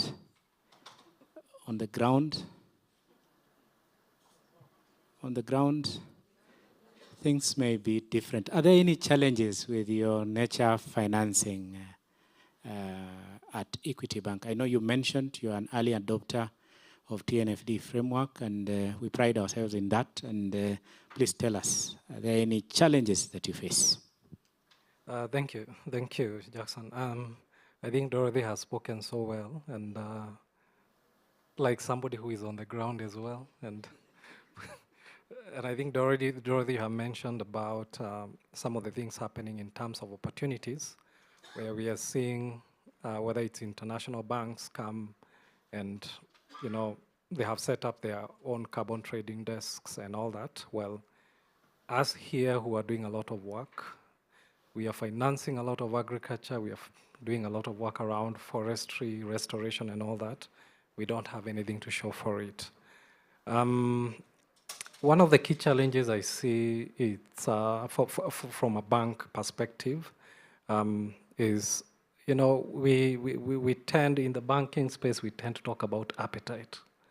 And I think that's something that you will hear every banker say when you go talk to them about carbon financing, they'll tell you, our appetite for that is still early stage.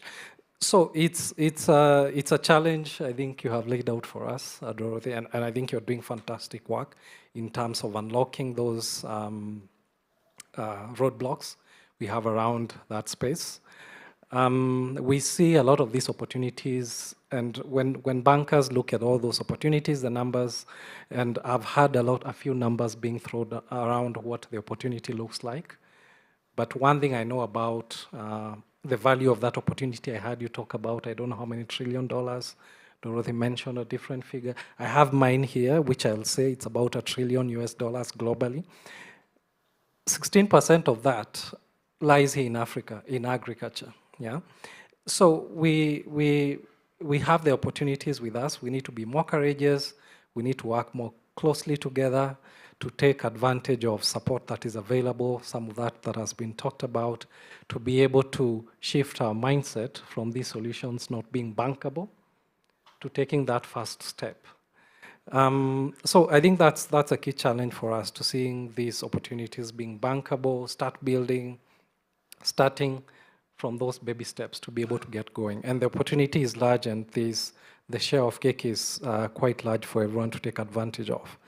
I think the other issue that I would say is inherent within the financial sector at the moment is the way the flows of capital are organized. Right now, where the capitals are flowing towards is heavily skewed towards nature negative financing. And I think that's how, and I think Jackson talked about it, that is how we have lived from time immemorial. We have drawn water, cut trees, hunted and fished without thinking. How are we affecting the balances of ecosystems? So the same follows with what we finance. If you were to look at our loan books, we would see, what are we financing that is nature positive? What is nature negative? I think globally we are talking about many trillions of dollars, nature negative, and I think single-digit trillion in terms of nature positive. So there's a very big role, and I think Jackson talked about the financial sector being able to shift these flows to make sure that we are driving this. And I think we can look at that from the sectors where we play, whether you're in building an environment, we are running out of sand. So how will you finance your real estate portfolio? What will you look out for? What do you need your customers to start factoring in when they are designing their construction projects? For agriculture, I think that's one area that has the biggest opportunity in terms of shifting how we shape behavior. And I think somebody has talked about the UDR. I think everybody in export space is in scampering right now to be able to comply.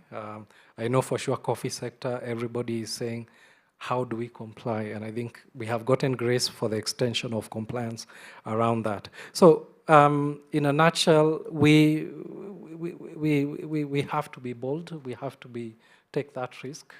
We have to start somewhere. We have to work together across different players in the sector to be able to get that going.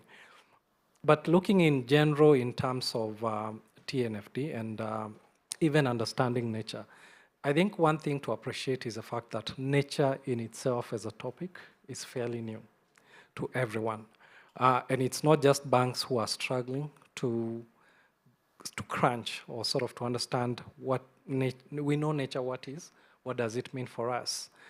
Since last year when the early adoption of TNFD was announced, I think globally, not even 1,000 companies have joined or have signed up to start making those steps towards whether it's disclosures, integration, and even looking at opportunities. Out of that, I think below that are FIs. So it tells you there's a lot of understanding. And if you look at ecosystem of frameworks, or what we call the universe of frameworks for the financial services sector, a lot is happening. And we are not making excuse for being slow on this. A lot is happening. We have S1 and S2 coming.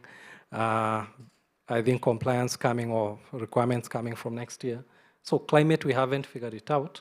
And here we are, nature has been thrown at us. So we are operating in quite an area that is quite uncertain.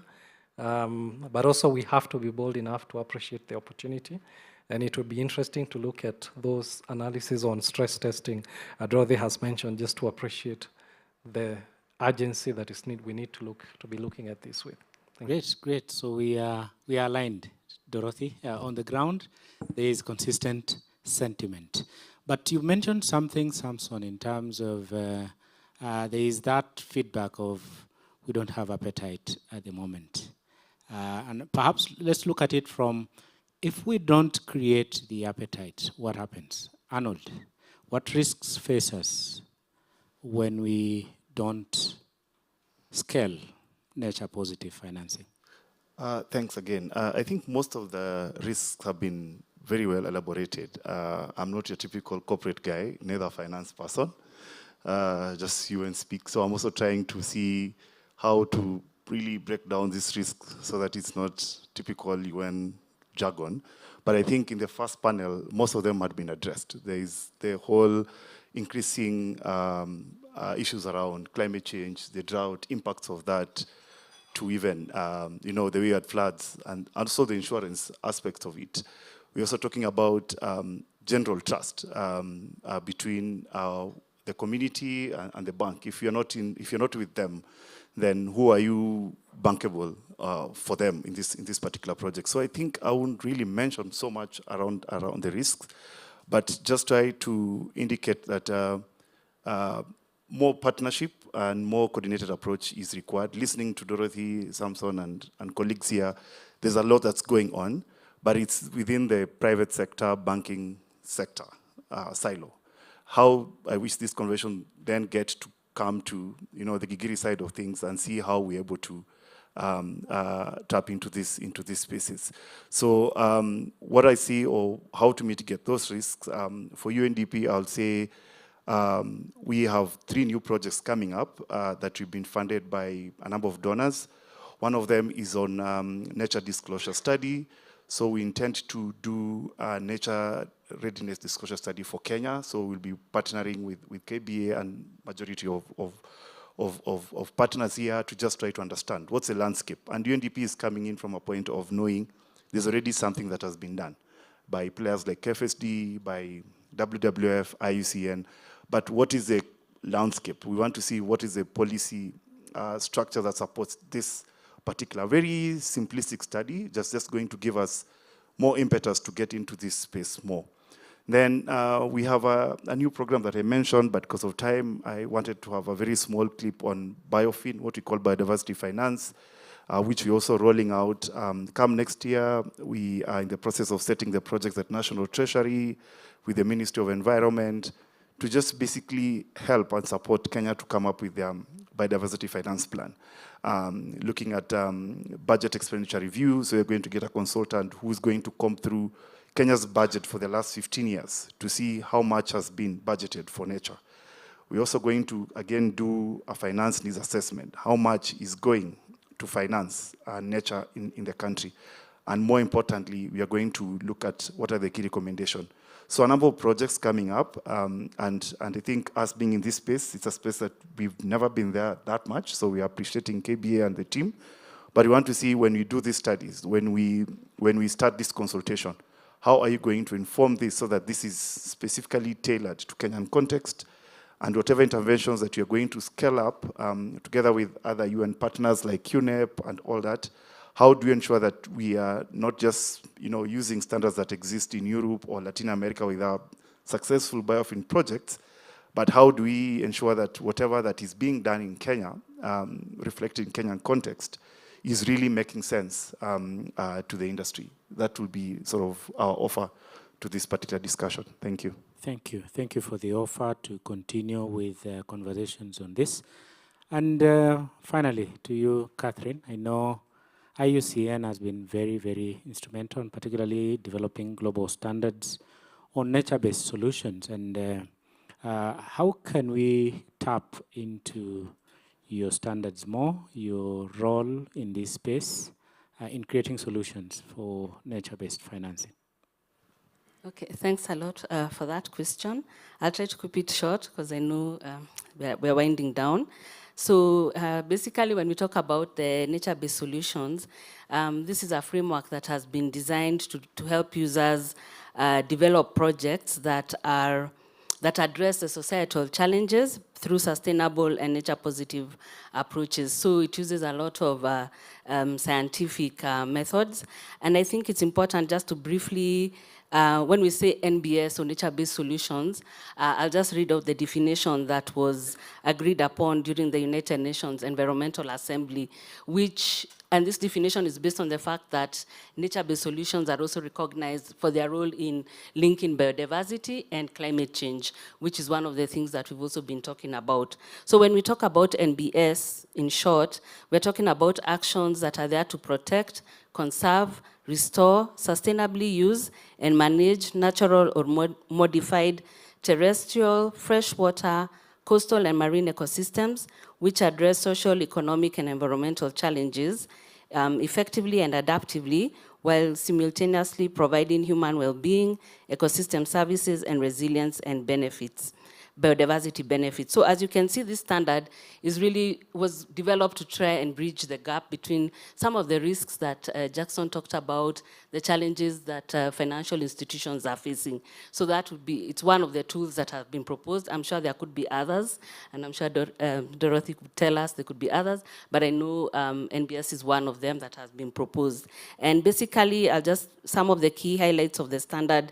One is that it provides the criteria, indicators, and matrix that you can use to measure the impact of the projects that you're going to be investing in. So for example, if it's an agricultural project or a restoration project, you can go through the framework to see if you plant just one type of tree, for example, what's going to be the impact on biodiversity. So even as we continue to plant the 15 billion trees in Kenya, we really need to think about the impact on our ecosystems, what type of trees are we planting, where are we planting them, and the impact that it's going to have on the environment and also on the communities. So that is just one of the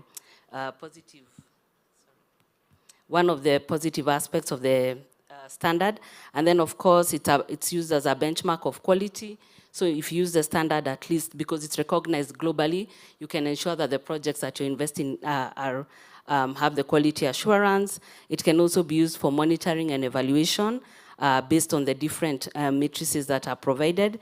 And finally, we recognize that nature-based solutions provide co-benefits. So in terms of climate change adaptation, mitigation, they enhance community livelihoods, but also protect biodiversity. So when we come to what can KBA, the Kenya banking industry draw, one is that we can use the NBS to assess our risks. So, and I think we have a module on the SFI platform. Perhaps some of you may have undertaken that module. It just gives you an idea of some of the data, the metrics that you can use to assess the different projects that you're going to be investing in. It also unlocks new investment opportunities because when you use the NBS standard, you can be able to identify and finance projects that have significant environmental and social benefits at the same time. It can also be used to catalyze the green bonds that we've been talking about, and also in terms of conservation finance. You can use the NBS standard to be able to assess the projects that you're going to be investing in. I think when we talk about the Lion bond, when we talk about the Rhino bond, quite a number of bonds that are coming up, we really need to see what is going to be the impact of these bonds that we're investing in on the biodiversity. But apart from ecosystem, we talk, from IUCN, we talk a lot about the biodiversity ecosystem, but we also try a lot to apply the human rights-based approach to ensure that we're looking at it from a social perspective. And then, of course, we build trust and accountability. When we use one standard that everybody is using across the board, we can be able to enhance this. And then, of course, in terms of capacity building, there's an opportunity to collaborate and work together on this. Thank you. Thank you, thank you. Allow us to put a pause on our conversations today. I guess there's just too much more that we could explore in this space, but in the interest of time, allow me to invite any burning questions from...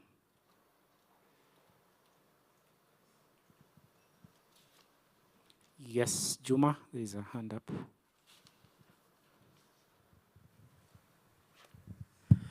Thanks a lot to the panel. It's been a great discussion on nature-based solution, what we other times call biodiversity solutions. You've handled the intricate effects of nature in terms of limiting effects of climate, in terms of mitigation adaptation. You've also tackled issues to the opportunities and the risk. Mine would just an insight or further understanding in terms of partnerships. How can banks leverage on partnership? I know Dorothy talked on how you conduct training, capacity building, and of course, connecting with those SMEs who are either investor ready or into the accelerator programs. So my question is, how is the success rate? Because based on that, and what was just handled by my colleague in terms of for banks, we consider the risk appetite. How can banks leverage on the same? Thank God I've picked the mic because I was thinking you'd close without me saying this. Thanks for that. I want to mention, when you talk of risk appetite, I'm a former risk manager, so I used to cancel and refuse many of these projects that would be brought. But now I'm converted. But I want to say this. At FSD Africa, we have a number of facilities to support transactions. We actually can provide, if a bank, for example, wants to issue or structure a bond, we can actually provide some first loss guarantee, such that in that manner, then the investors to the bond have confidence that they will not lose their funds. And there are many. It's not just FSD Africa. We have DFC. That's a Development Finance Corporation, which is a US, I think it's the US arm, right? They actually offer guarantees. They actually offer first loss support. In fact, for the Lion bond that I'm talking about, DFC is a key partner. And that de-risks quite a lot. We have MIGA, which is the World Bank insurance arm. What does it do? It provides political risk insurance. So if you want to develop a carbon desk, or you want to do a carbon transaction, or you want to support a carbon project or whatever, and the political risks, because they say Africa, they look at a country, they say country risk rating is I don't know what, then Moody's downgrades a country or whatever, MIGA comes in and provides that support. So there are many, many opportunities of partnerships. But the challenge that we have is that many people don't know about this. And that's why at Anchor, We are doing this by connecting you with this. At FSD, we actually also do it ourselves. So we are not just talking, but we are also risking our capital to it. But at the same time, if, for example, you're to join Anchor, right now membership is free. We have 93 members so far, and it's growing. And I would want to ask you to take advantage of the opportunities now and join into the membership. All you need to do is sign what you call the Nature Voices Pledge, which are basic commitments on you doing responsible business on nature. And we will be able to support you, whether it's a TNFD piloting, whether it's taking you to helping you with your roadshows of your products, etc. And then finally, I just want to mention, if you want to learn more, I have to do this speech. We've just launched a podcast. It's called Talks on Nature, a podcast by Anchor. Please check it out on Spotify, YouTube, whatever. You will find it. We demystify this finance, and then we bring scientists to the desk. Scientists to the forgotten what word we use, but to the studio. And we ask them questions. And if you want to learn, for example, about the Lion Bond, there's a 45-minute podcast on it by Martin of First Rand Bank. Just listen to what he says, including you understanding the carbon benefits or carbon sequestration benefits of elephants and all these things that we never knew about. And you'll understand how to bring in finance into nature. Thank you. Thank you for that window. Any other question? There is a hand up.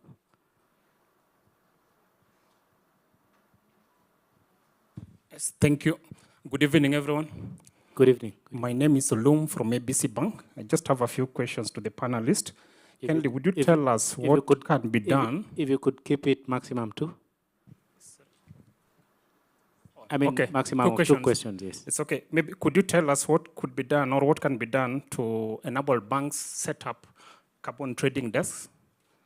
Then, secondly, what measures have been put in place to ensure that carbon credit rebates reaches the ultimate beneficiaries or other ultimate communities?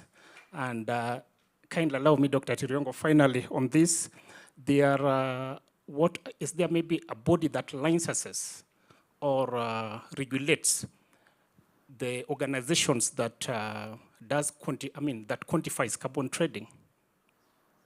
So thank you. Okay. I guess it's free. Who would want to take that? It's open. Dorothy, you've picked the mic. You want to say something? Yeah, yes, very good questions. Yes, on carbon credit benefits going to the communities, let me tell you, Kenya has done a great job. I applaud the State Department of Environment. It has released carbon credits regulations. And in those regulations is a very serious clause on benefits sharing for communities. Not many countries have done that. Kenya is one of those. And so there are now processes that any carbon credit project has to follow to ensure that communities benefit. In terms of your regulation, in terms of the frameworks, yes. I talked about MRV, which is monitoring, reporting, and verification. Any carbon credit has to undergo, any carbon credit project has to be certified. And there are different certification bodies, Plan Vivo, Vera, etc. Now you'll be able to learn all this if you are in a setup, including some of the trainings that we do. But those certifications then allow that carbon credit that you hold to have, the authority or almost value in those international markets. And then the last thing you've asked about how to set up a carbon trading desk. One, it's just a commitment. Two, I want to say many banks, like in South Africa, many banks have heads of biodiversity. Guys who did environmental science, ecology, botany, those things we used to, in campus, they bought zoo people. Those guys, both zoo people are now very, very, in good demand. Why? Because banks are employing them, because they understand the science. And then what they do then is to combine, of course, the financial structuring aspect with the, the scientific aspect. And then you set up your trading desk and you're able to compete with global markets. And then maybe just to add on to that is that the National Environment Management Authority is actually the regulator that will be registering and also monitoring carbon projects in the country. So the carbon markets regulations have actually outlined the step-by-step process of doing that. So a combination of that and what has been set out in the global agreements then gives you a good idea of what you need to do to be able to, manage a carbon project. Thanks. Thank you, thank you. Please allow us to close at this point. But I think at closing, I realized something that we need to meet more, converse more, and speak about the solutions and what's happening in which spaces. So thank you very much. Allow me to invite you. We thank the panelists together as we give a round of applause to them for very, very, very, very great insights that have come out of this conversation today.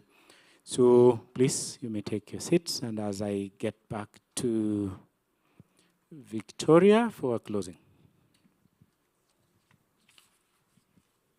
Thank you so much. A round of applause for Dr. Tiriongo and his moderation as well. I quite enjoy sitting in on these discussions. So as much as I wear a hat of an MC and moderator, my journalist comes out, and I was just texting my producer about some stories. So if you see me in your email inbox or your call logs, just know it's a story that's brewing. But fantastic insights coming out of the panel. I'd like to invite Christine Onyango, KBA Director of Communications and Public Affairs, to officially close us out as we conclude the day. Thank you, Victoria.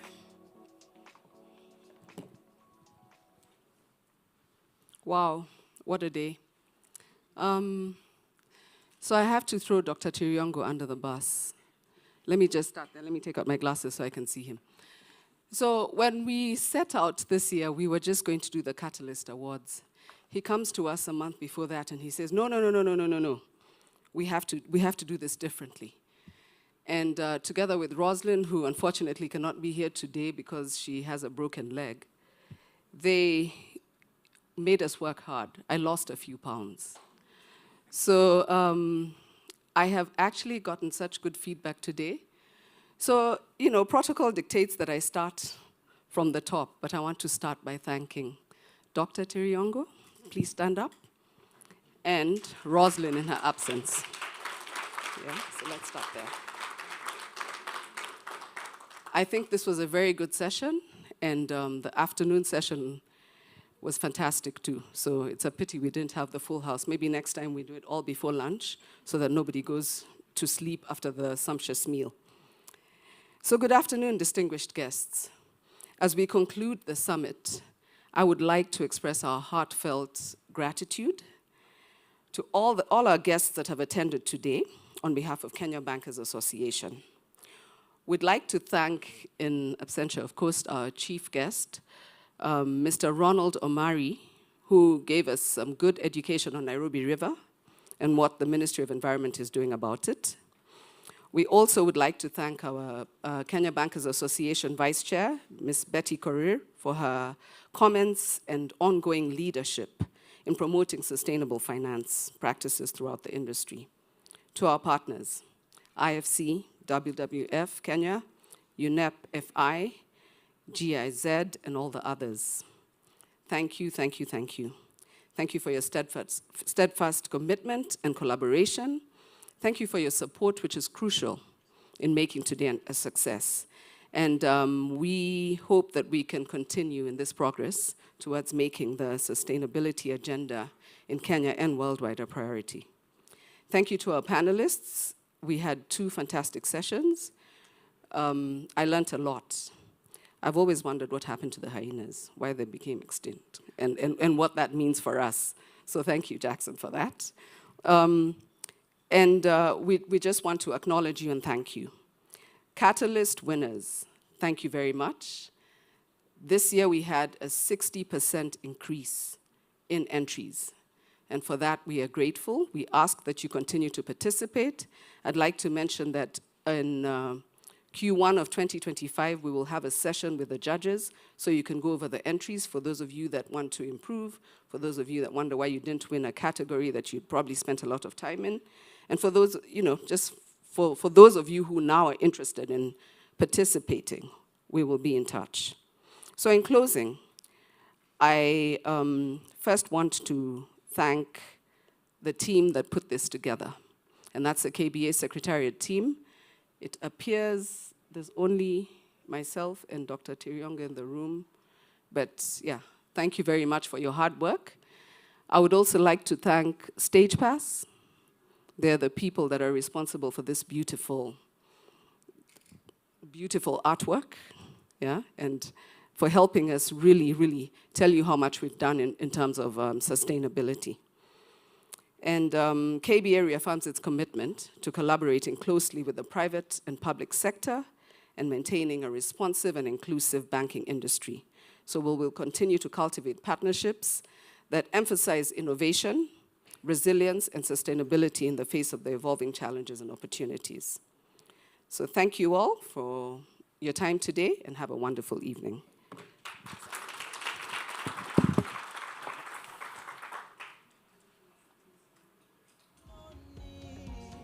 Thank you so much, Christine. I believe there is some tea and coffee outside.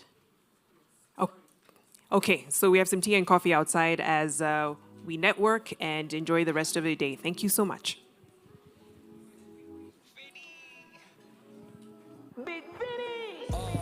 I don't wanna be your bestie. Baby, gotta look at you, Granny said you bendy. You're the part of the cable. We're connecting. Love the way we talk, love the way we walk, we be vibing. Look at you in your locks, kuna vilo many funga. Mini messy on the block, kuna vile neza funga.